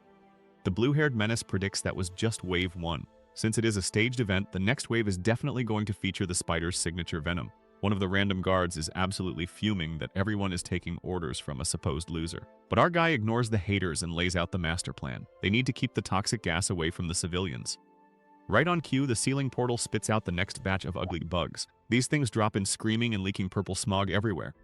Our boy immediately plays the bait. He dives straight down into the danger zone and aggroes the entire swarm. He leads the screeching horde right out of the station exit where the firing squad is waiting to light them up with a heavy barrage of lead. The rescue team and guards hold the line outside, raining down fire on the creepy crawlies from a safe distance. The strategy is simple. Bind their feet and wait it out. A mage hits one with a freezing spell, but the bug just flexes and shatters the ice, leaving the caster shook. But that's the cue for our boy to drop in. He leaps from the rafters, screaming like a madman as he channels pure lightning into a devastating strike right on the spider's back, ripping its armor clean off. With the weak spot exposed, the ground crew goes all in. A barrage of fire magic and bullets lights up the monster, dropping it like a bad habit. The regular guards are left spinning, but up on the high ground, the platoon leader gets ready to flex his own skills. He checks in with the pink-haired vice leader, needing her to keep his mana juice flowing. Thanks to her support, he starts spamming warp portals. Our boy pops in and out like a glitching video game character, raining down lightning strikes from every angle until the bug is completely wrecked. Our boy explains the master plan. He is going to drop from the ceiling like a caffeinated ninja and fry the spider's brain with a lightning strike. Once he cracks that armor open, the ground team can light it up like a Christmas tree. To pull this off without getting everyone slaughtered, he suggests spamming the warp skill until the fight is over. He hypes up the pink-haired vice platoon leader, saying she is the only one with the tactical brain cells to manage the chaos. The guards are totally buying it, thinking the strategy is a guaranteed win. Our guy flashes a cocky grin, officially handing the reins over to the rescue team captain. But playtime is over. The guards look up as a massive purple vortex starts swirling on the ceiling. Our boy draws his wooden sword and screams at everyone to brace themselves because Wave 2 is crashing the party. The system drops a nasty little reminder that this is an unlucky event. They either have to survive for 6 grueling hours or kill the boss monster to escape. Something absolutely massive drops from the portal, kicking up a huge dust cloud. But our boy just smirks. He thinks his foolproof plan is already in the bag. Yeah, about that, the system highlights the words boss monster just as the dust clears. Instead of a regular mob, a colossal purple armored spider the size of a dump truck slams into the station. Looks like the script just got flipped. Just as our boy thinks he has a handle on things, a massive purple bug drops from the ceiling like a nightmare pinata. The system flashes red, announcing the boss monster has entered the chat, and our blue-haired protagonist is absolutely shook. This towering horned freak of nature was definitely not on the schedule. The system demands they defeat it, but our guy is straight up screaming because this completely wrecks his timeline knowledge. Welcome back to Steel Eating Player. The station guards are absolutely losing their minds trying to figure out what the hell is happening. The squad leader barks over the comms, ordering everyone to hold their positions and stick to the original raid plan to lure this ugly thing away. But the boss monster is already making itself at home, casually crushing its own minions underfoot before locking eyes with our boy. It lets out a deafening roar that shakes the entire station. The shockwave sends the remaining soldiers and civilians scrambling for their lives while clutching their bleeding eardrums. Our guy just grits his teeth in pure frustration, realizing his butterfly effect just spawned the final boss way too early. The giant purple bug swings its massive scythe arm down, but our boy is already moving. He dodges the strike, blue lightning crackling in his eyes as he charges up his counterattack. He thrusts his hand forward and lands a direct smash right on the beast's face, but a system warning pops up. His mana is rapidly dropping down to 72%, and the monster's armored head only has a tiny crack to show for it. Another warning flashes. His metal smash completely failed because the bug's steel shell is just too tough. Hyunwook's eyes go wide in shock right before the monster retaliates with a brutal backhand that sends him flying across the room. But he is not going down that easy. He flips midair and uses his blue energy to slide along the ground. The monster lunges again, smashing into a metal pillar as Hyunwook leaps out of the way, gritting his teeth as he realizes brute force will not work. He uses the falling debris to his advantage, vaulting off the collapsing structure to dodge another massive swipe. He knows a direct fight is suicide, so he starts baiting the beast into destroying the building's supports to set up a trap. Our boy is moving like his rent is due, dodging and weaving through the air with his trusty dagger in hand. He locks eyes with the massive purple bug boss, barely sidestepping a brutal swipe that would have turned him into a fine paste. The gas mask guy in the back is absolutely losing his mind, screaming at our boy to stick to the damn plan and lure the oversized roach outside. But Hyunwook is already 10 steps ahead, flashing back to his past life where a red-haired tactical officer dropped some serious knowledge bombs. The guy explained that mastering warp magic is not just about reading books. It requires memorizing every single tactical detail to drop a portal at the exact right time and place. Every single move on the battlefield is the result of pure struggle and meticulous planning. Back in the present, the gas mask guy finally connects the dots. The pink-haired officer gets blown back by the sheer force of the impact as the giant bug completely obliterates the surrounding scaffolding. Our boy is not just running away. He is deliberately baiting the boss into destroying the structural pillars to set up the ultimate warp zone. The system is absolutely screaming at our boy. His mana is tanking fast, hitting 45% as he barely dodges a massive slam from the bug boss. Another near miss and his mana drops to 32%. He is not just running for his life though, he is playing 4D chess. Every time he tumbles out of the way of a lethal strike, he makes sure the monster's giant claws smash right into the station's structural pillars. The rescue team captain finally clocks the crazy strategy. Our guy is deliberately baiting the boss to demolish the supports. Realizing the absolute madman is about to bring the whole ceiling down, the captain grabs his pink-haired vice leader and demands she pump him full of as much mana as possible so he can prep a massive warp circle. Meanwhile, our boy is sprinting for the final pillar. His mana hits a critical 27%. The giant bug rears back for a massive double-handed smash. The impact shatters the ground and sends him flying through the air like a rag doll, but he manages to catch himself on the last standing support beam just as the monster launches a lethal spike right at his face. With his mana completely tanked, our boy has no choice but to push past his limits. He activates his strengthening body transformation right as the system screams at him that he is running on 3% mana and is about to absolutely deep fry his own physical form. The giant bug monster brings down a massive strike right on top of him, but Hyunwook actually takes the hit on purpose to shatter the final structural pillar. The sheer force of the blow sends him flying backward and he crashes violently into the concrete wall. With that last support beam gone, the entire ceiling of Seoul Station starts groaning and cracking under its own weight. The structural integrity completely fails. The giant purple bug just stares at our boy pinned in the rubble, completely unaware that the sky is literally about to fall on its head. Hyunwook is battered and bleeding out, but he manages to hang on to the cracked wall with his dagger. The platoon leader screams at him to get his crazy ass out of there while charging up a massive golden magic circle. He knows if he drops the warp now, Hyunwook is going down with the ship. The boss monster steps right into the center of the trap. The platoon leader hesitates, but our boy spits out a mouthful of blood and orders him to pull the trigger right now before they all get crushed. With a desperate scream, the wizard fully activates the warp circle to send this ugly bug straight to the Shadow Realm.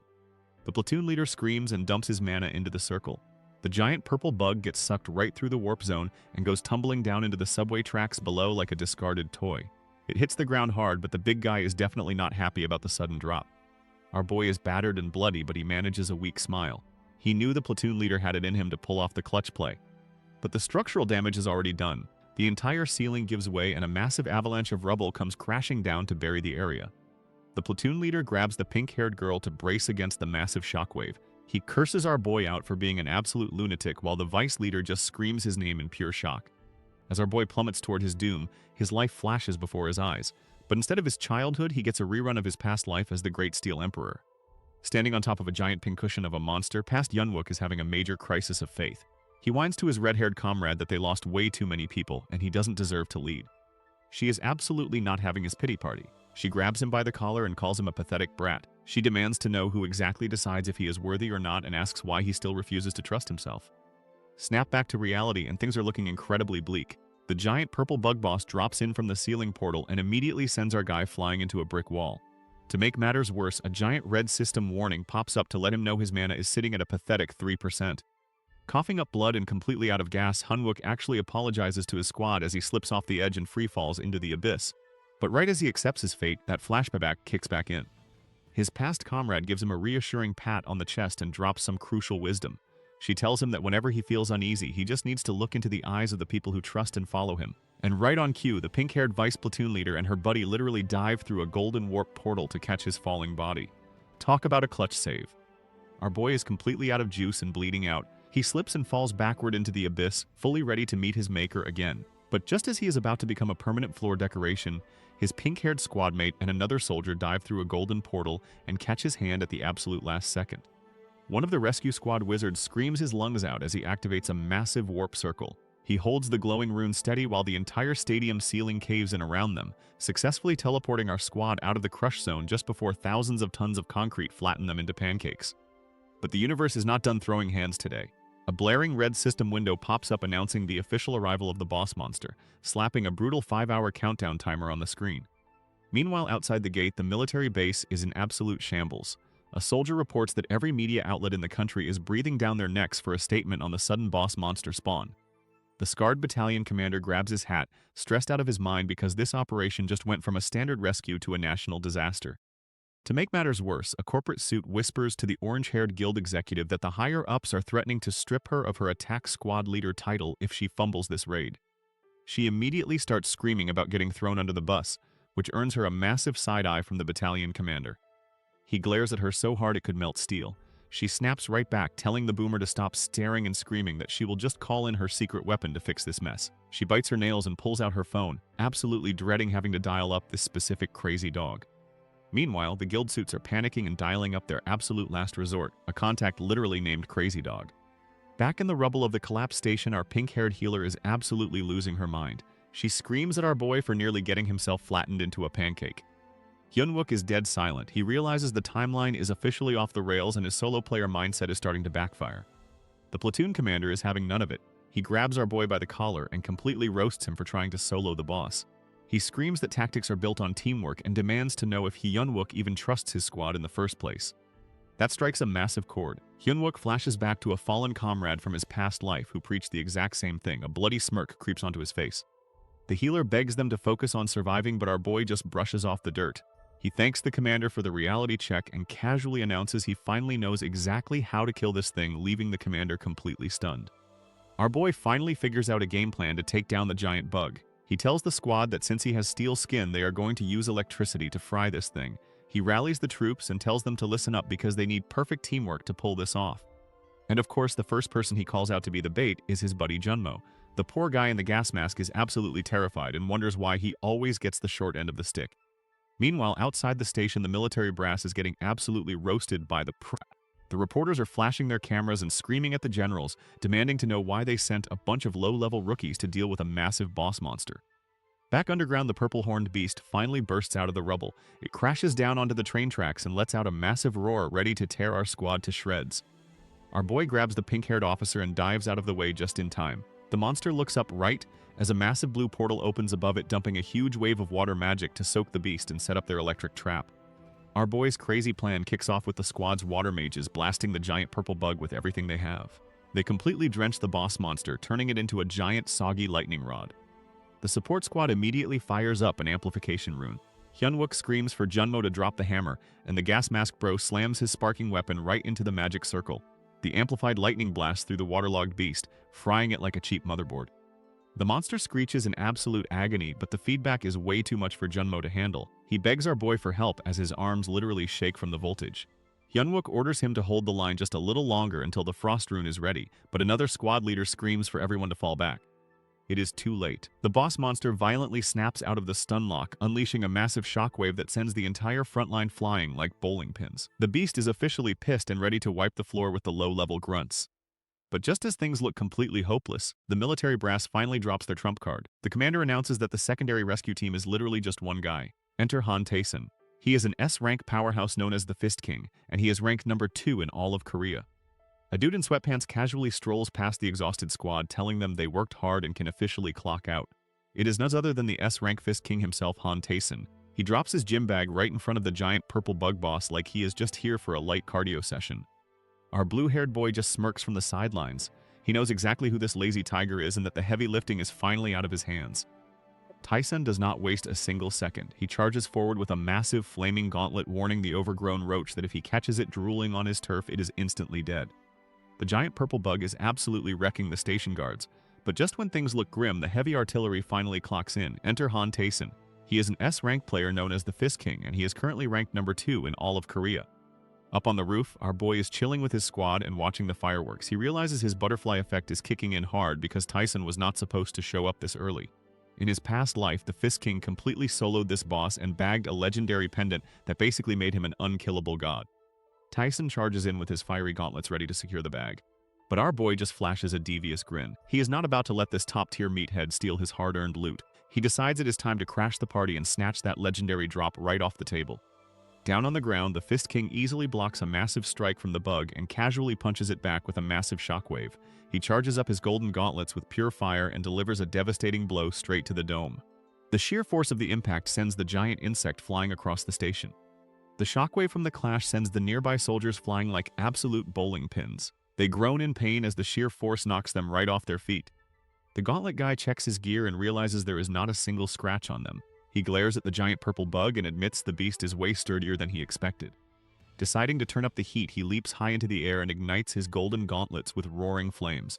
He dives straight down like an absolute meteor and delivers a devastating fiery strike right into the monster. The massive insect gets blasted back by the sheer impact. The resulting shockwave forces the tactical squad to brace themselves behind the rubble just to survive the crossfire. Meanwhile, our boy is getting patched up by the pink-haired officer. She tells him she pumped him full of mana and asks if he is going to be okay. He just flashes a cocky smile and tells her not to sweat it.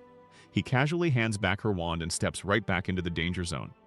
The station guards are screaming at our boy for pulling some kind of trick, but there is no time to explain because the Fist King is already charging in like a rabid dog. Taesun laughs like an absolute maniac as he unleashes a flurry of punches that literally crack the boss monster's armor wide open. Taesun locks onto the target and dives in with his flaming gauntlets for the finishing blow. But our boy isn't about to let this S-ranker steal all the glory. Hyunwook burns his last bit of mana to activate his new Metal Smash skill right at the point of impact, causing the beast's chest to violently burst open in a shower of green blood. Taesun is absolutely livid that some random grunt just tried to steal his kill and demands to know if he has a death wish. But Hyunwook doesn't even flinch. He immediately gaslights the number 2 player in Korea, calling him unethical for swooping in at the last second and interrupting their raid. Taesun is left completely dumbfounded by the sheer audacity of this arrogant lunatic. The Fist King is absolutely livid that some random guy is trying to steal his thunder. He screams at our boy for playing tricks and charges in, but Hyunwook is not about to let this latecomer swoop in and play hero after he just busted his ass surviving the crisis point. He launches himself right alongside the S-ranker. The fiery brawler dives in with his blazing gauntlets ready to smash. Both of them close the distance in a flash and slam their attacks right into the giant bug's chest at the exact same time. Hyunwook pours every last drop of his blue energy into the strike while the Fist King unleashes a massive fiery explosion. The poor bug is caught in a brutal crossfire of blue lightning and scorching flames. The brawler follows up with a devastating final blow straight to the dome. A colossal pillar of fire erupts from the impact, completely obliterating the boss. Hyunwook has to brace himself against the insane shockwave. The system finally chimes in announcing the boss is dead and the area restrictions are lifted. With a deafening boom, the dark dome trapping Seoul Station shatters into pieces. Outside the station, the surviving civilians finally make their way down the steps. A young woman bursts through the barricades, frantically searching the crowd until she spots a familiar face. She rushes over to an older woman, tearfully checking her for injuries. The older woman pulls her into a tight hug, apologizing for making her worry, and the girl just completely breaks down sobbing in relief. A news anchor hits the airwaves to announce the absolute miracle that every single citizen trapped inside the Seoul Station gate made it out alive. Back inside, the system officially congratulates our boy for slaying the venomous ironclad Spider Queen and surviving the unlucky event. It notes that rewards are handed out based on overall contribution. The Fist King stares at his own glowing red screen, absolutely fuming as it congratulates him for securing a measly rank 2 just for assisting in the boss kill. Meanwhile, the Cloud Blade stays embedded in the monster's fleshy remains, quietly absorbing an unknown energy and bumping its charge up to 24%. But the real prize goes to our blue-haired protagonist. He secures the coveted rank 1 spot and bags the exact hero-grade item he wanted, a magical necklace that acts as a subspace storage unit. He holds the glowing crystal, looking like a guy who just pulled a legendary drop on his first roll. Our boy secures the bag. He snags the hero-grade secret armor necklace, a sweet little subspace storage item. He protected the station and got exactly what he came for. But the Fist King is absolutely fuming. He demands an explanation for getting robbed of the top spot. Hyunwook just stares him down and casually slurps the necklace right into his mouth like a piece of spaghetti, while the S-ranker screams about his missing reward. Hyunwook tries to lecture him on how the contribution system works, pointing out the boss is only worth 7%. But Tae-sun isn't trying to hear a math lesson right now. He flares up his fiery gauntlets, complaining that he had to interrupt his 6 months of isolated training for this mess. He glares at our boy with pure murder in his eyes and demands to know exactly how he plans to make up for stealing his loot. The Fist King is absolutely losing his mind. Our boy just snatched the first-place raid reward right out from under his nose, and this S-rank meathead is demanding a full refund. But Hyunwook just stares back with that signature deadpan look, completely unbothered by the fiery aura flaring up in front of him. Tyson screams that he did all the heavy lifting, but our boy just flashes a cocky grin. He reminds the big guy that the boss monster only counts for a tiny fraction of the total contribution points. This little math lesson completely snaps Tai-san's last remaining brain cell. He erupts in a massive pillar of flames, burning his own mask right off his face as he asks if Hyunwook knows who he is messing with. The Fist King demands to know how a lowly grunt plans to compensate him for his wasted time. But Hyunwook just scoffs internally. If we are talking about uncompensated time spent fighting in the trenches, our regressor boy has literal lifetimes of bloody trauma to cash in. He has been doing useless military labor while this guy complains about a single afternoon. Tae-sun's eyes go completely feral. He summons his massive golden gauntlet and launches himself straight at Hyunwook, screaming like an absolute maniac. He is fully ready to turn our boy into a permanent stain on the pavement just to get his loot back. Just as the S-rank meathead is about to throw hands, a woman in a purple suit crashes the party, screaming at them to knock it off. The brown-haired brawler freezes up, recognizing her as Yu Haina.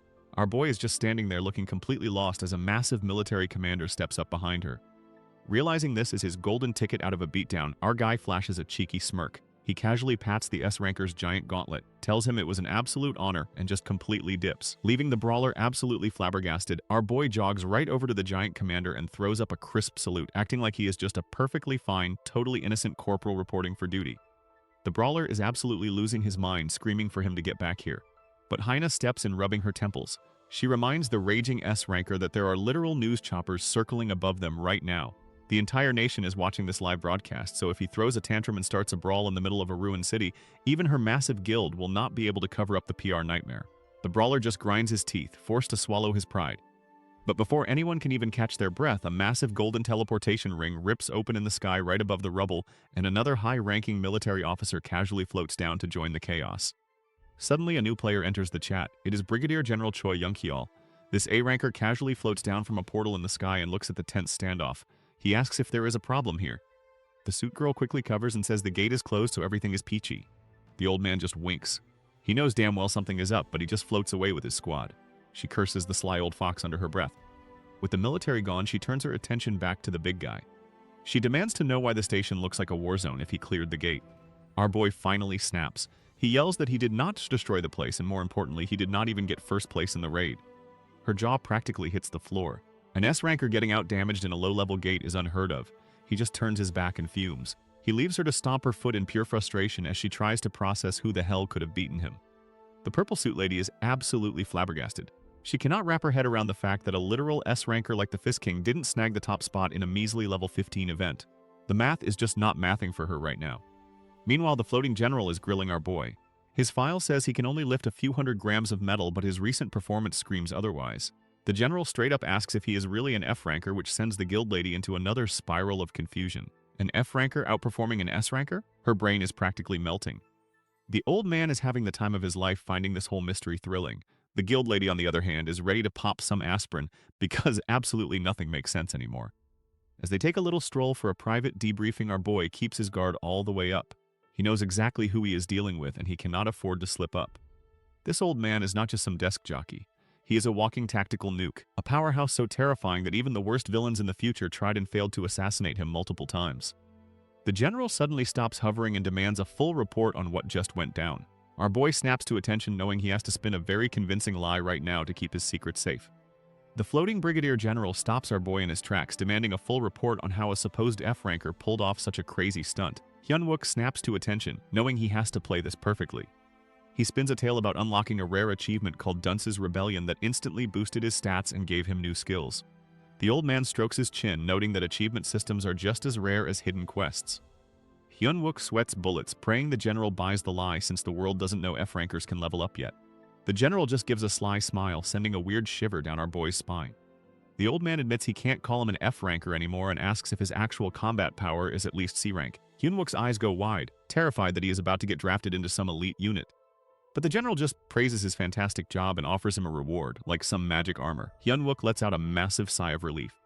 With the pressure off, our boy's inner loot goblin takes over. He flashes a devious grin and boldly demands one of the general's most treasured personal items. The old man is absolutely losing it. Outside the ruined Soul Station, the brigadier general bursts into laughter. He tells our boy he has guts of steel for demanding his prized weapon. He gives him a light punch to the chest and drops a bombshell, announcing a special promotion for Corporal Lee Hyunwook. Calling him a lively lad, the sly old chameleon literally floats away into the sky. Hyunwook watches him go, relieved he managed to dodge the scouting attempt and stay under the radar for now. A few days later, back at the barracks, Hyunwook is chilling in bed. His system shows that hero-grade armor is still digesting, and our guy is whining about how long it takes to absorb the good loot. His peace is immediately ruined when his curly-haired buddy bursts in, asking if they are hitting the training grounds. The rest of the squad chimes in, begging to do literally anything other than basic PT. Hyunwook lifts his shirt to show off his heavily bandaged torso, reminding these absolute menaces that he is technically a patient. But his squad is way too hyped, promising to follow his lead no matter what. Looking back on the absolute chaos of the last few days, our boy realizes that despite all the crazy loot and near-death experiences, the real treasure was the trauma-bonded squad he made along the way. From his buddy acting as a human spark plug to the pink-haired healer finally locking in, they all leveled up together. Right on cue, the door swings open and the private they nearly lost to the toxic mist reports back for duty, fresh out of the military hospital. Hyunwook hops out of bed, realizing that keeping these guys breathing is way more important than any shiny new skill. He immediately pulls the confused soldier into a massive bear hug. The kid stammers, asking what the heck that was for, but our boy just brushes it off with a joke about him being late for roll call. Deep down, he is just hyped his squad actually survived this time around. No time for tears, though. Hyunwook throws his arm around the kid and drags him straight out the door, screaming that it is time for PT. The rest of the meathead squad cheers and follows right behind them, ready to get those gains. Fast forward to the near future and a massive wave of gates is going to pop open all across Seoul. The city turns into an absolute living hell filled with monsters and fire. Our boy is the only one who knows this apocalyptic timeline is coming. He stands amidst the flames of his memories and wonders if he can actually stop this disaster all by himself. He quickly realizes his squad wouldn't survive a single second in that inferno. Just then, the injured private walks in, fresh out of the hospital and reporting for duty. Our guy immediately grabs the poor dude in a massive bear hug, startling the life out of him. He tells the flustered private that he arrived right on time for some intense training and drags him and the rest of the squad out the door. A tiny flame flickers near his face as he gets dead serious. He knows he has to make these guys stronger if they want to survive what is coming. He drags them to a high-level training center, but a curly-haired recruit starts panicking. The kid whines that low rankers like them are not allowed in here. Our boy just grabs him and reminds them they literally asked for real training. He stares them down and asks why they are acting so scared when they just survived an unlucky event and leveled up. The recruit just stammers that they were only backups last time. Our boy decides to get hands-on with their training. He flashes a wicked grin and volunteers to be their personal sparring partner, shoving the curly-haired recruit straight into the dark training room. The rest of the squad gets herded inside, trembling like chihuahuas as they realize they are locked in with a literal monster. The heavy metal shutters slam down and seal their fate. The guys start banging on the door and screaming for their lives, begging the corporal to save them. But outside, our guy is just soaking in the music. He flashes a downright villainous smile, ready to put these kids through absolute hell. Later, he hits up the local PX to grab some snacks. Two female soldiers are totally gossiping about him, whispering about how the legendary F-rank uncle who hard-carried the blockade operation doesn't look nearly as buff as they expected. Our guy just browses the cookie aisle, scratching his ear and wondering why it is suddenly so itchy. Suddenly, the red-haired paladin spots him. She turns around and demands to know why he is not doing his personal training right now. Our boy throws up a quick salute and claims he just came to buy energy supplements for his subordinates. But standing right next to her is his old bully, glaring daggers at him like a total hater. Inside the base convenience store, our boy is just trying to grab some energy supplements for his squad when he runs into his old bully and the deadpan vice platoon leader. The bully tries to start beef, but the vice platoon leader immediately shuts him down with a single glare. But the real problem is the red-haired paladin. She marches right up to our steel eater and drops a massive truth bomb. She admits his recent combat reports are impressive, but she knows he is hiding something. She locks eyes with him, accusing our guy of having secret intel or some hidden agenda. Our boy flashes a cocky smirk, but internally he is sweating bullets. He plays dumb, pretending he has absolutely no idea what she is talking about. Meanwhile, the bully is still catching strays from the vice platoon leader in the background. Just as the paladin is about to press him harder, the base intercom blares to life, ordering our corporal to the battalion commander's office immediately. Saved by the bell. The redhead glares daggers at him as he hits her with a crisp salute and dips out of the mart, letting out a massive sigh of relief once he hits the fresh air. Approaching the commander's office, our boy hears some serious yelling through the door about a literal suicide mission. He knocks and steps inside to report for duty, but immediately chokes on his own spit. Standing right next to the stressed-out battalion commander is the massive, scarred brigadier general himself. The commander tries to run interference, but the big boss shuts him down with a single hand raise, deciding to brief our corporal personally. The general drops a massive lore bomb. A few days ago, a nasty red gate opened up in the Shinrim area, and the Blue Flower Guild claimed the raid rights. But things went horribly wrong. Inside the dungeon, the heavily armored knights completely lost their minds and started brutally slaughtering their own guildmates. A surviving mage realizes his entire squad has gone totally psycho and makes a desperate run for the exit. But before he can even catch his breath, a shadowy hand grabs him from behind, dragging him screaming into the abyss. Inside the newly spawned Red Gate, the Blue Flower Guild's third raid squad gets absolutely decimated by an unseen force. With 3 failed attempts under their belt, the system slaps a Trouble Rank 3 label on the dungeon. This means it now requires a joint response from multiple organizations just to attempt a clear. Back in the commander's office, our boy is completely thrown off guard. He racks his brain but draws a total blank. An incident of this scale definitely did not happen in his previous timeline. The scarred commander lays out the grim details. It is a zombie dungeon with a strict level 18 entry limit, capped at 30 players, and a brutal policy where nobody leaves until the boss is dead. Hearing the word zombie makes our boy's blood run cold. He instantly realizes this has to be the work of the Necromancer, humanity's worst villain and the terrifying commander of the undead army. The commander lets out a creepy chuckle. He notes that while dungeon raiding is usually a guild problem and the military does not have to get involved, he thinks they have the perfect guy for the job right in front of them. He turns to the hovering brigadier general, basically volunteering our boy for the suicide mission. The general floats there, sizing up the F-rank corporal. Our boy knows that if the necromancer is involved, he has to be the one to clear this raid. He locks eyes with the brass, his mind already racing with a plan to extort some top-tier gear out of this deadly situation. The general is left completely stunned by his sheer audacity. Our boy does some quick mental math. He knows he cannot clear a red gate with his current junk weapons, so he looks the general dead in the eye and makes a spicy counteroffer. He promises to clear the impossible raid, but only if they hand over the legendary Fail-Not weapon.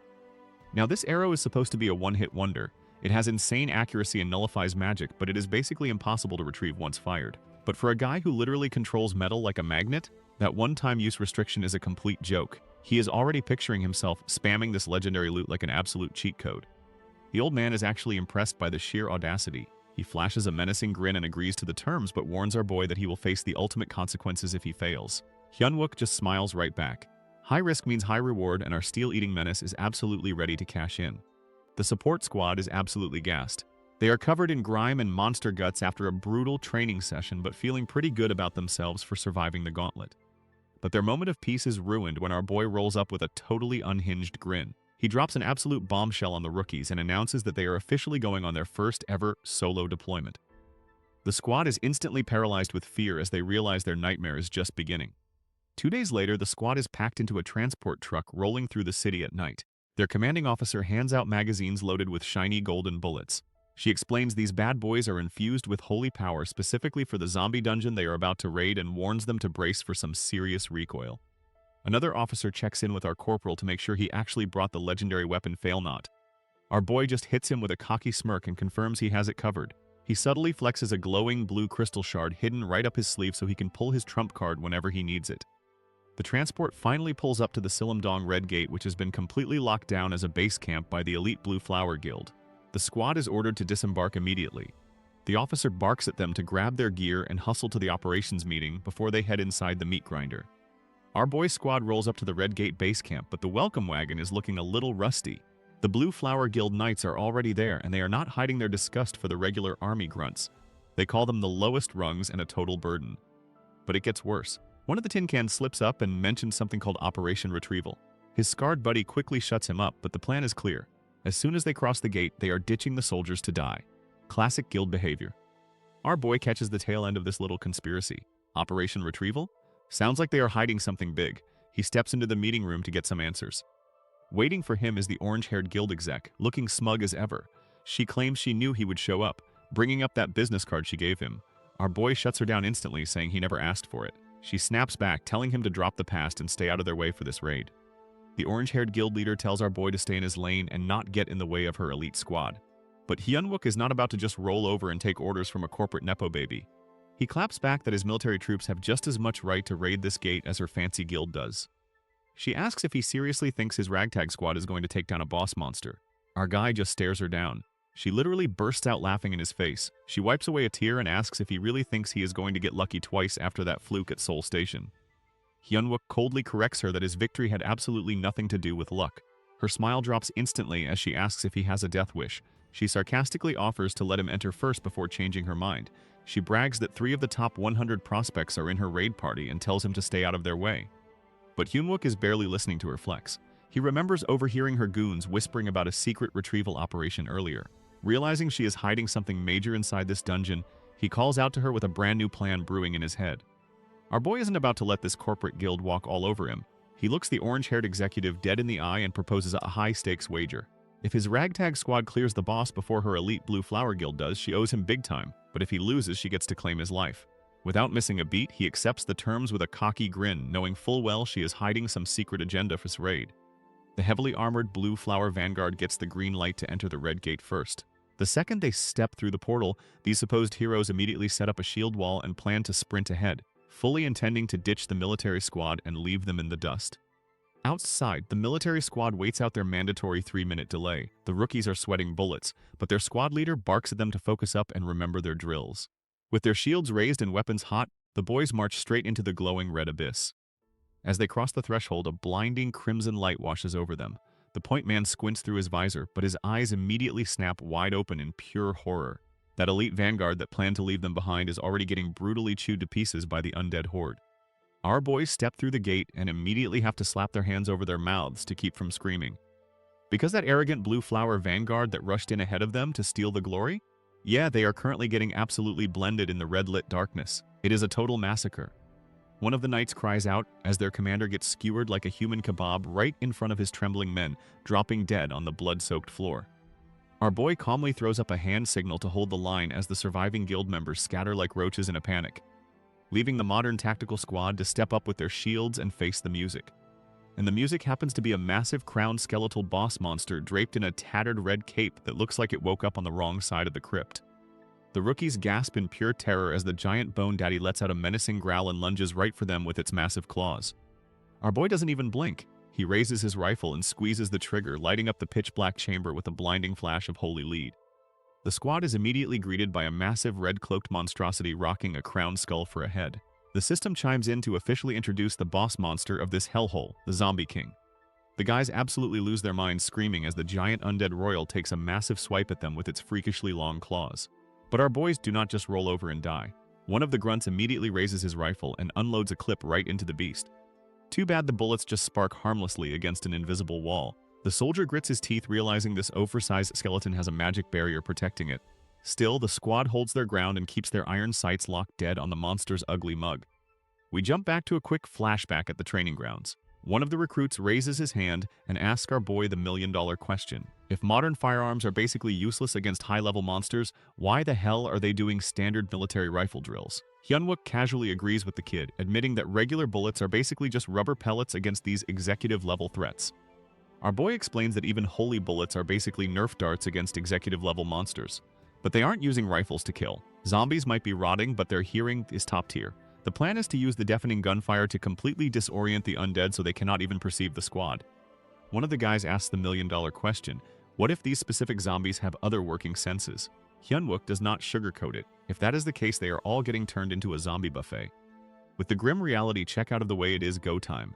The sniper takes aim and unloads on the giant skeletal boss. He showers the monster in sparks and bullets to completely mess up its hearing. While the boss is distracted by the barrage, the rest of the squad chucks a couple of spicy green meatballs its way. The grenades detonate and engulf the giant bone daddy in a massive fiery explosion. The tank of the squad holds the line with his shield against a fiery blast, but this dungeon is not playing around. The Zombie King boss monster pulls up looking like a Dark Souls reject and lets out an absolute ear-piercing screech. The soldiers look up in pure shock as a massive red vortex of bad vibes swirls in the sky. The skeletal boss points his bony finger and unleashes a massive horde of armored zombies. These undead goons come charging forward screaming for blood, leaving our modern military boys completely overwhelmed. The squad readies their rifles to spray and pray, but suddenly their guns are snatched right out of their hands. The weapons float up into the air wrapped in glowing blue energy. Turns out our purple-eyed thief squadmate is stepping up to the plate, using his telekinesis to take control of the armory. He focuses his mind and remotely pulls the triggers. The floating assault rifles unleash an absolute bullet hell on the charging horde. It is a literal aimbot massacre as the telekinetic barrage mows down the armored zombies before they can even get close. Our boy's telekinetic rifle barrage absolutely shreds the armored zombie horde. The purple-haired thief in the squad is completely mind-blown, realizing the boss's gear has to be at least rare grade to pull off a stunt like this. To top it off, a glowing spherical bomb gets lobbed right into the mix. It detonates right in the crowned skeleton king's face, leaving the massive bone daddy screaming in pure, unadulterated rage. With the immediate threat blasted to bits, the floating rifles drop to the ground smoking. The squad takes the opening to fall back, immediately collapsing to the floor in a sweaty, trembling mess. They are just glad they didn't become zombie chow today. But our steel-eating protagonist isn't celebrating just yet. He realizes the zombie count was way too low, and the boss monster's name was completely glitched out in the system window. He barks at his squad to snap out of it and focus up, because this gate is far from cleared. And he is dead right. High above the ruined courtyard, a fancy leather shoe steps up to the ledge. A sharply dressed guy with a massive snake coiled around his neck looks down at the squad with a creepy fanged smile. He is definitely ready to make things a whole lot more interesting for our exhausted recruits. High above the chaos, some sharply dressed vampire dude with a massive pet snake is watching our squad like they are the newest season of his favorite reality show. Down below, the boys are cautiously pushing through the red-lit ruins, but something is seriously off. The place is a total ghost town. No zombies, no loot, just floating rocks and immaculate bad vibes. Suddenly, our boy's metal-sensing radar pings hard. He clocks a presence 20 meters back and doesn't even hesitate. He whips a telekinetic dagger straight through the air with zero chill. The blade stops a millimeter from slicing open a hooded guy's throat. The dude immediately throws his hands up, screaming that he is human and just thought they were zombies. The system tags him as a D-rank sniper from the Blue Flower Guild's wiped-out 3rd Squad. He starts begging for water and a snack break, but our boy is just staring at him like he is the most suspicious NPC ever spawned. Meanwhile, outside the gate, the Blue Flower Guild's temporary ops room is having a full-blown meltdown. The boss lady is chewing her nails to the bone, absolutely losing her mind after finding out the military actually sent regular grunts into this literal death trap. Back at the guild headquarters, the purple-suited boss lady gets hit with a massive bombshell. The Gugwang Group is offering a casual 80 billion won and massive corporate sponsorship to whoever recovers the body of the chairman's grandson and the hero-grade spear of Achilles. Meanwhile, inside the dungeon, the lone survivor our squad picked up is happily munching on combat rations while spilling the tea. He explains that the nepotism baby completely fumbled the first raid and dropped their guild's most prized symbol right in the middle of this hellhole. The survivor notices our boys are glaring daggers at him. But before he can finish his sob story, our boy suddenly clutches his helmet. His metal detection skill is going absolutely haywire. High above the ruined courtyard, a sharply dressed villain with a massive pet snake coiled around his shoulders watches the squad with pure disappointment. He was hoping for some actual entertainment, but since the humans are just standing around gossiping, he decides to spice things up himself. With a crackle of red energy, he starts summoning some heavy hitters. Down below, our boy's radar is screaming as he senses a massive influx of different metals popping into existence. The snake guy stands proudly in front of an entire army of heavily armored beastmen ready to tear the squad apart. Flashing a wicked set of vampire fangs, the villain prepares to unleash his new toys while our boy realizes they are about to be completely overrun. Turns out the hooded guy aggressively munching on rations is Gu Donghoon. He is the chairman's grandson, and he completely fumbled the first raid despite carrying the legendary Spear of Achilles. That massive L is exactly why his squad is acting so incredibly salty about this joint operation. Suddenly, our boy's internal metal radar starts screaming. He senses a massive influx of different metals heading right for them. A whole horde of armored beastmen drops into the zone. They are being controlled by a smug vampire-looking dude in a tailored suit who decides he needs to spice things up and make this raid a little more fun. Hyunwook realizes things are about to get incredibly dangerous. He immediately barks at his squad to focus up and switch to Plan C. He orders his heavy lifters to set up the equipment. They rip open their camouflage backpacks to reveal massive stashes of metallic red spheres. It is officially time to get absolutely juiced. The boys crack open fresh cans of Mana Star and HP Star like it is a frat party and chug them down. The system confirms the buffs are active. They now have 5 solid minutes of infinite mana and 6 minutes of unlimited stamina to survive this nightmare.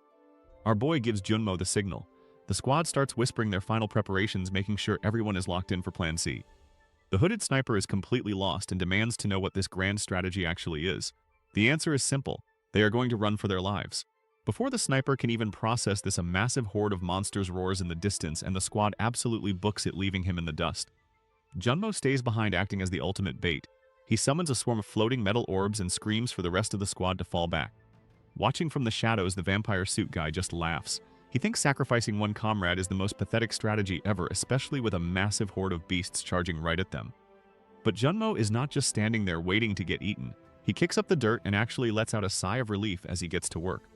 Meanwhile, the sniper is having a full panic attack while running away.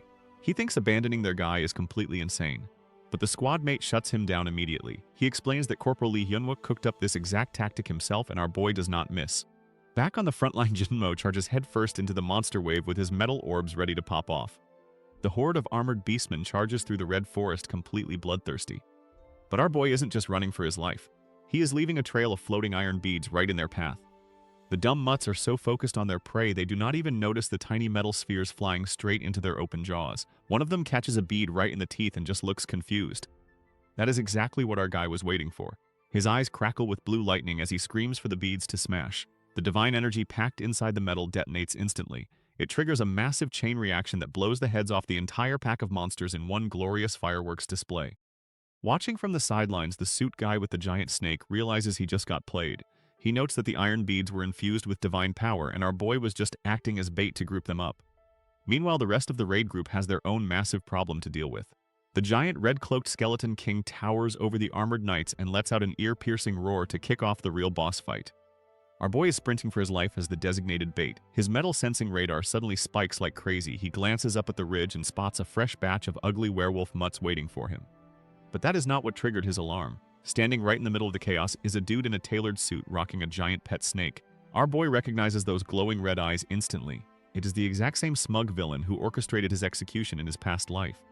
Before he can even process the trauma, 2 of the zombie gnolls leap down from the high ground to turn him into a chew toy. They smash into the dirt with enough force to completely shatter his helmet.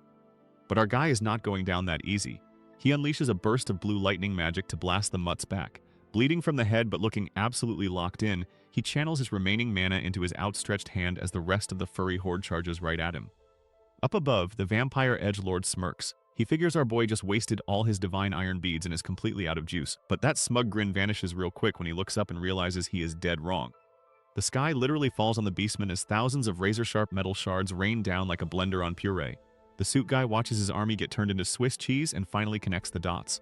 Those are the exact same iron beads our boy just detonated a second ago. Hyunwook channels his blue lightning magic and yanks his hand down to command the shrapnel. He screams out his ultimate combo attack, Steel Rain Free Fall, and absolutely flattens the monster horde. He slams his fist into the dirt as the metal spikes impale everything in sight. The battlefield turns into an absolute war zone with dark fiery energy erupting into the sky. The massive crowned skeleton king roars through the flames looking like a straight-up Dark Souls boss ready to wipe the floor with the intruders. A golden grenade rolls across the dirt and triggers a massive explosion right next to the undead army. The rescued sniper is completely lost and asks if they were seriously just planning to sacrifice their corporal and dip. But the squad just keeps sprinting past him. One of the soldiers yells back that this is all a massive deception operation specifically designed to lure the zombie aggro away from Hyunwook. The massive explosion rocks the crowned skull boss. Up on a nearby ridge, our resident snake-loving vampire realizes this was not just a bait and switch. The squad is actually trying to raid the entire zone. He fast palms with a wicked grin. This is exactly the kind of entertainment he was hoping for. He peers down at the absolute bloodbath below, trying to figure out what our boy is actually trying to pull off. Down in the trenches, Hyunwook stands completely unfazed amidst a sea of shredded beastmen. He casually spins his blade, but the clock is ticking. A system alert pops up to remind him his mana and HP potions are running on fumes with barely 2 minutes left on the timer. Our boy swallows hard and locks eyes with the real threat. The suited freak summons his giant pet snake and a massive spear, absolutely losing his mind with excitement. He licks his fangs and promises to soak that spear in our hero's blood just to see what it tastes like. Hyunwook cuts the villain monologue short with one simple question. He demands to know if this guy is the infamous necromancer. The vampire's eyes immediately widen in pure shock. Hyunwook catches the micro-expression instantly. If this guy is reacting like that, he definitely is not the big bad boss they were looking for. The previous raid failed because some rich kid dropped the legendary Spear of Achilles. Now our boy's metal radar is going absolutely crazy. The suit guy is feeling himself. He brandishes his spear and promises to soak it in our boy's blood while his giant pet snake looms in the background. But Hyunwook isn't intimidated. He just glares right back and demands to know if this edgy Dracula wannabe is the necromancer. That strikes a nerve. The vampire's eyes twitch in shock as he demands to know how a random grunt knows that name. Hyunwook glances around at the dead monsters and puts 2 and 2 together. Since the corpses aren't resurrecting, this guy is definitely just a lackey. He asks how the suit guy is connected to the big bad. The vampire sneers, telling our boy he really doesn't understand the gravity of his situation. Standing up on a cliff, he yells out an insult before leaping down for a massive plunging attack, his giant snake coiling right alongside him. Hyunwook braces for impact. The vampire brings the spear down with bone-crushing force, but our boy just catches the blade straight on his forearm. The suit guy grinds his fangs in frustration as sparks fly from the clash. Thanks to Hyunwook absorbing that hero rank armor earlier, his indomitable steel body skill is fully active. He literally blocks the lethal strike with his bare metal hardened arm like it is absolutely nothing. Our boy gets sent skidding backward from the sheer force of the blow. The suit guy looks annoyed and easily swats away a flying dagger with his spear, asking if he really thought these petty tricks would work. Hyunwook digs his heels in and slides to a halt. The vampire stands tall with his giant snake looming behind him, but Hyunwook just crosses his arms and unleashes a massive barrage of blue magical projectiles. Dozens of sharp glowing shards rain down from above, converging on the suit guy in a massive explosion of dust and energy. Hyunwook grunts and watches intently to see if it did any damage, but as the smoke clears, the giant snake has coiled itself into a massive scaly shield, completely protecting its master. The suit guy peeks out from behind the scales, absolutely baffled that a level 18 player is pulling off these kinds of insane attack patterns. Hyunwook stands his ground and demands to know how the hell this guy even got inside the gate. The suit guy grinds his fangs, pissed off that this brat is still running his mouth, but suddenly the divine bead shards embedded in his hand start to burn and smoke. Our boy's eyes go wide as the pieces finally click into place. He remembers the portals opening in the night sky during the Soul Wave. This suit guy belongs to the Vampire Tribe, an evil faction of player devouring monsters that completely annihilated humanity's forces in his past life. And right now this bloodsucker is absolutely fuming. He flashes his fangs and glowing red eyes, telling our boy he has a real knack for pissing people off. He spins his spear around as the divine bead shards dissolve out of his hand, his wounds instantly healing up like it was nothing. The vampire unleashes a massive wave of dark energy from his hero rank weapon, threatening to chop off a limb or two to force some answers out of him. Our boy just glares back over his shoulder, clenching his fist as the blue energy surges. A system window pops up with a massive red flag. His potion buffs are running out fast, leaving him with barely 2 minutes of extra mana and HP. Knowing his steel body fusion will not hold up against that legendary spear, our boy is forced to play it smart. The vampire lunges down with a devastating strike, but our boy swiftly dodges backward, letting the dark energy crash into the ground right where he was just standing. The boss goes on the offensive. He swings that legendary spear, unleashing a massive wave of dark energy. Our boy tries to counter with his flying dagger, but that giant snake summon is playing defense and easily swats it away. Hyunwook grunts in frustration. The suit guy just laughs off the attack, mocking our boy's petty tricks before launching another devastating wave of red energy. The sheer force of the blast pushes Hyunwook back, rendering his close-range combat completely useless. The impact sends our boy flying through the air like a rag doll. The vampire boss stands tall, screaming in absolute rage, demanding to know how this random kid knows the necromancer's name. Hyunwook crashes hard into the dirt, but he lands right next to a very specific green box. Instead of panicking, our boy just flashes a bloody grin. He sits up, casually reminding the boss that he is a literal soldier. He dusts himself off and asks the suit guy if he ever served in the military, completely setting the stage for the explosive trap he just laid. The suit guy screams at our boy to stop spouting nonsense and answer the question, but his rant gets cut short when he spots a little green box sitting right at his feet. Hyunwook flashes a bloody grin. He knew this pale freak was a draft dodger. Meanwhile, a massive horde of zombies is rushing past the barricades. Junmo is hiding behind a wall, clutching a detonator while that cowardly blue flower mage begs him to run away. The guy is convinced our boy is already dead and wants to ditch the mission to save his own skin. But Junmo shuts that down real quick. He stares the mage dead in the eye and declares that Corporal Lee Hyunwook is not a man who fails. When the mage asks how he can be so blindly confident, Junmo just says they haven't received the signal yet, leaving the wizard completely speechless. We jump back to a quick flashback where our boy pulls Junmo aside. He hands over a military-grade claymore mine and tells the private to stick it right on his back. Hyunwook explains that if this thing goes off, it means he finally had to bust out his absolute last resort. Back in the present, our boy remembers the exact order he gave his squad. When the signal drops, they need to scatter and hide. And what exactly is that signal? A literal claymore mine. He slams the detonator and the battlefield instantly erupts into a massive fireball. The suit guy is caught completely off guard as thousands of metal beads shred through the air. Our boy ducks for cover while the giant snake summon takes the absolute brunt of the blast. The smoke clears to reveal the vampire wrapped in his pet's ruined coils. He violently slices off the dead snake's tail just to free himself, looking absolutely livid. The boss screams that a cheap bomb could never kill a chosen one like him, but our boy wasn't aiming for him anyway. The claymore was just to get rid of that annoying snake shield. With the target wide open, he unleashes the legendary fail-not arrow. The glowing projectile crosses the distance instantly and pierces straight through the vampire's chest. The suit guy is sent flying backward, completely baffled by how an attack could move faster than his own eyes. Our boy just stands there with blue energy swirling around his fist, ready to start the real interrogation. A system window pops up revealing the legendary item Sir Tristan's Fail-Not. This bad boy tracks its target with a 100% success rate and completely ignores magic resistance. The suit guy takes the arrow straight to the chest. Our boy mocks him for being so simple-minded. The claymore explosion was just a distraction to take out his annoying snake summon so he could land this hidden trump card.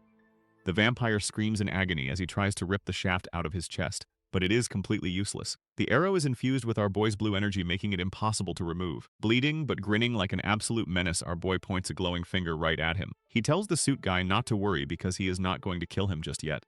Now it is his turn to ask the questions. A massive horde of armored zombies comes charging through the red mist. Our boy's squad is pinned down behind cover, clutching their detonators and praying for a miracle. That cowardly little mage immediately starts whining. He begs the soldiers to cut their losses and run, claiming there is zero chance Hyunwook survived out there alone. But our loyal grunt is not having it. He firmly shuts the mage down, insisting their corporal is built different and they are not moving an inch until they get his signal. Right on cue, a massive explosion lights up the distant ruins. The soldier whips his head around, instantly recognizing the blast as the corporal's claymore trap going off. He starts to panic, realizing their squad leader might actually be in deep trouble.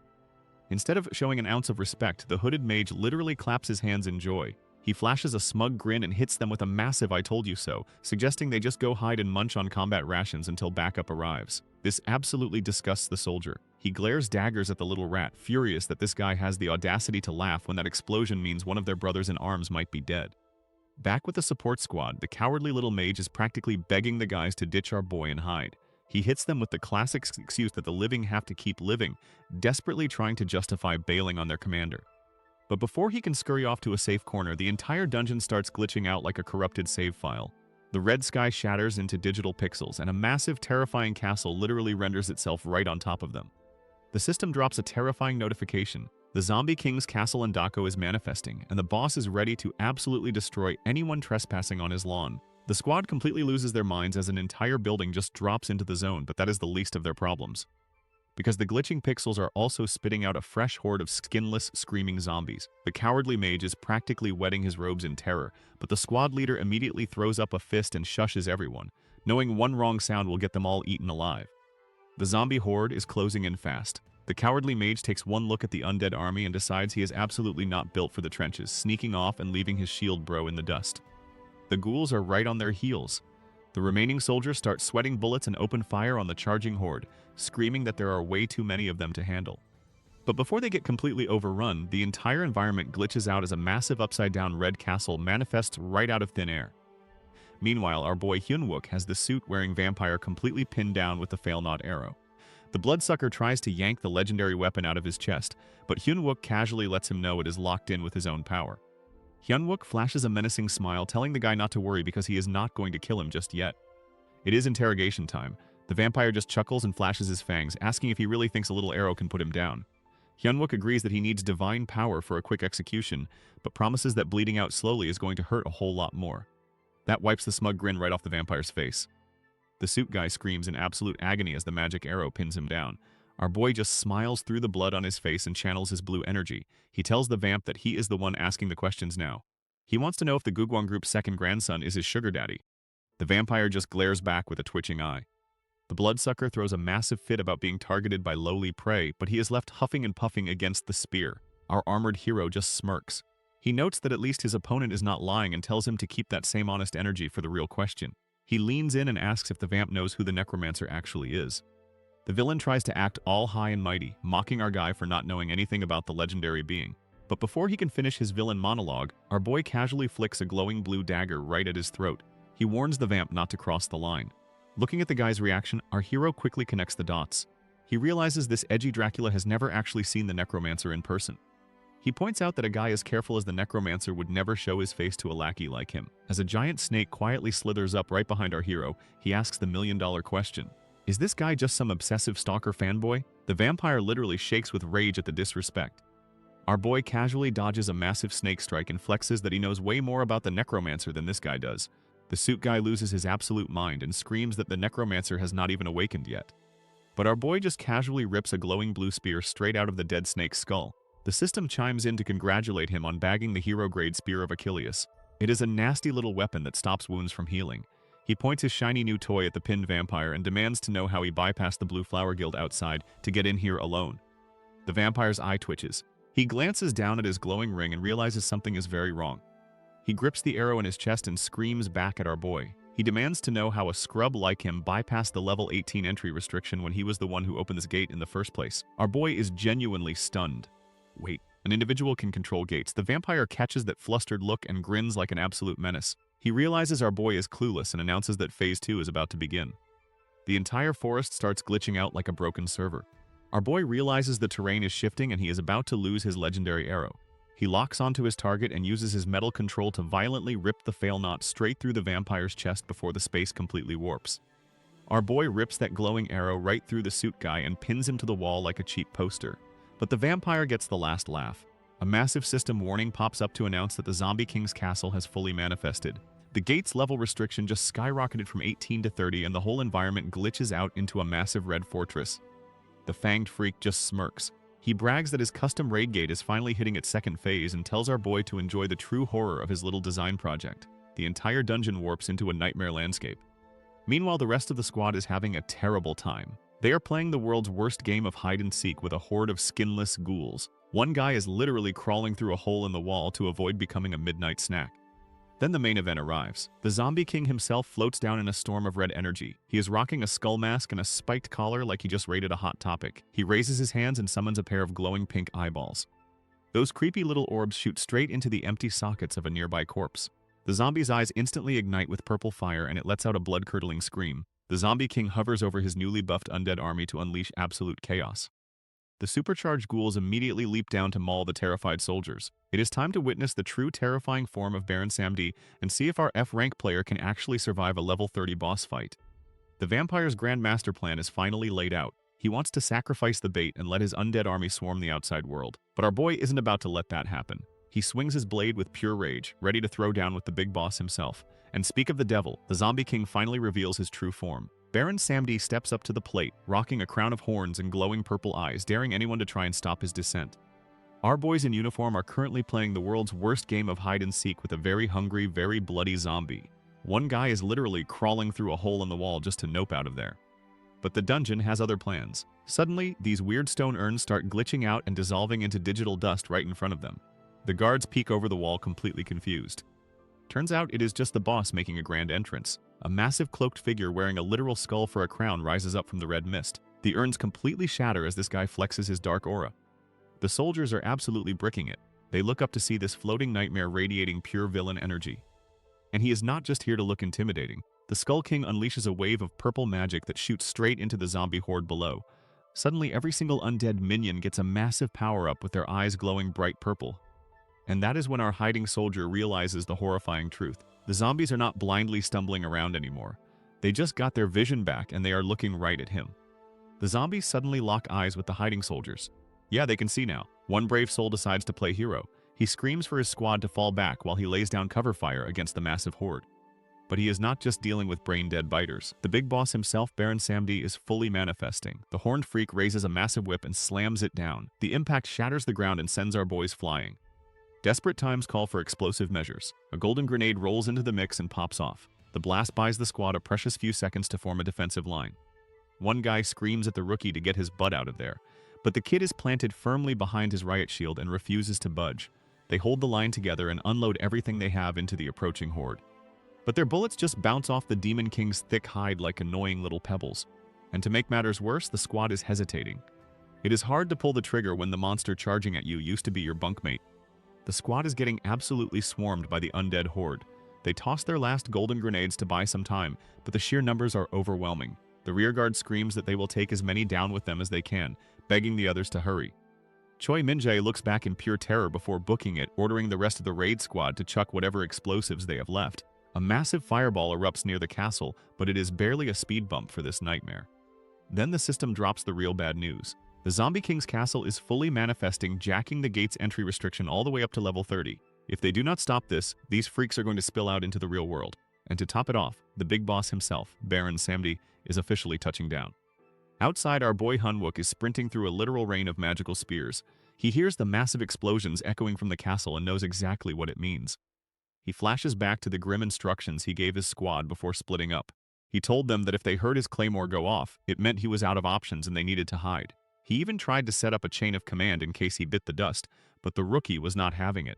The kid just smiled and told him they would all be waiting for him, so he better make sure he comes back alive. Our boy remembers the promise he made to his squad. He flashed them a confident grin and swore he would make it back alive. They just have to wait for him. With that promise fueling his fire, he sprints headfirst into the danger zone. Blood dripping down his face, he chucks a barrage of lightning-laced spears straight at the undead horde guarding the castle. The system chimes in, confirming he is unlocking the hero-grade Spear of Achilles.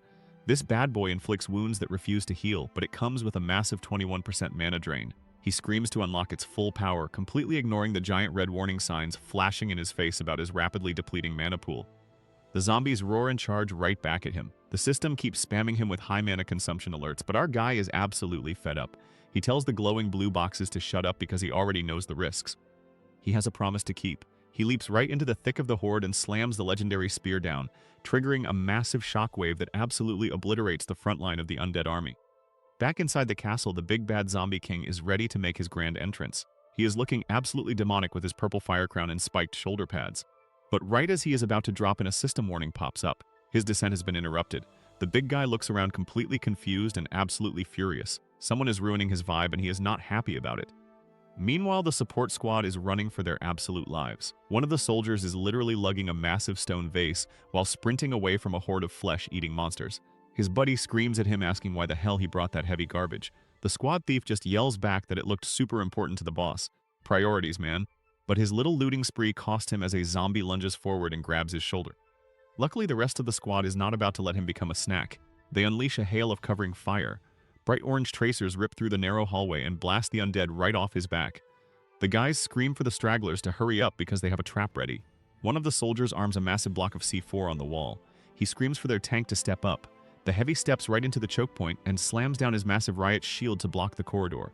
They are about to blow this place sky high. The zombie horde is closing in fast, but the squad's tank holds the line with his heavy riot shield. The boys detonate the C4 they rigged up, triggering a massive explosion that completely collapses the corridor and turns the undead into dust. The dust settles, and the squad slowly picks themselves up from the rubble, coughing up a lung but still breathing. They do a quick head count to make sure everyone is still in one piece. The good news is the zombies are blocked off. The bad news is they are now locked inside the building with a ticking clock on their oxygen supply. But before they can even figure out a game plan, the wall suddenly cracks open and a massive whip bursts through, sending the squad flying like bowling pins. But their relief is cut short when the wall suddenly explodes. A giant whip-like appendage bursts through the concrete, sending the squad flying like bowling pins. Stepping through the rubble is the big boss himself, Baron Samdi. This terrifying horned demon king is rocking a skull crown and glowing purple eyes, flashing a menacing grin at the terrified soldiers like they are an all-you-can-eat buffet. The squad scrambles to brace themselves behind their riot shields as the giant demon glares down at them. But just as they prepare for the end, they spot someone approaching from behind. Their expressions instantly shift from pure terror to absolute relief. One of the soldiers cracks a massive smile. Emerging from the dust is our boy Hyunwook, looking like he just went 10 rounds with a meat grinder. He is covered in blood and panting hard, but he is still gripping his spear, demanding to know who just messed with his squad.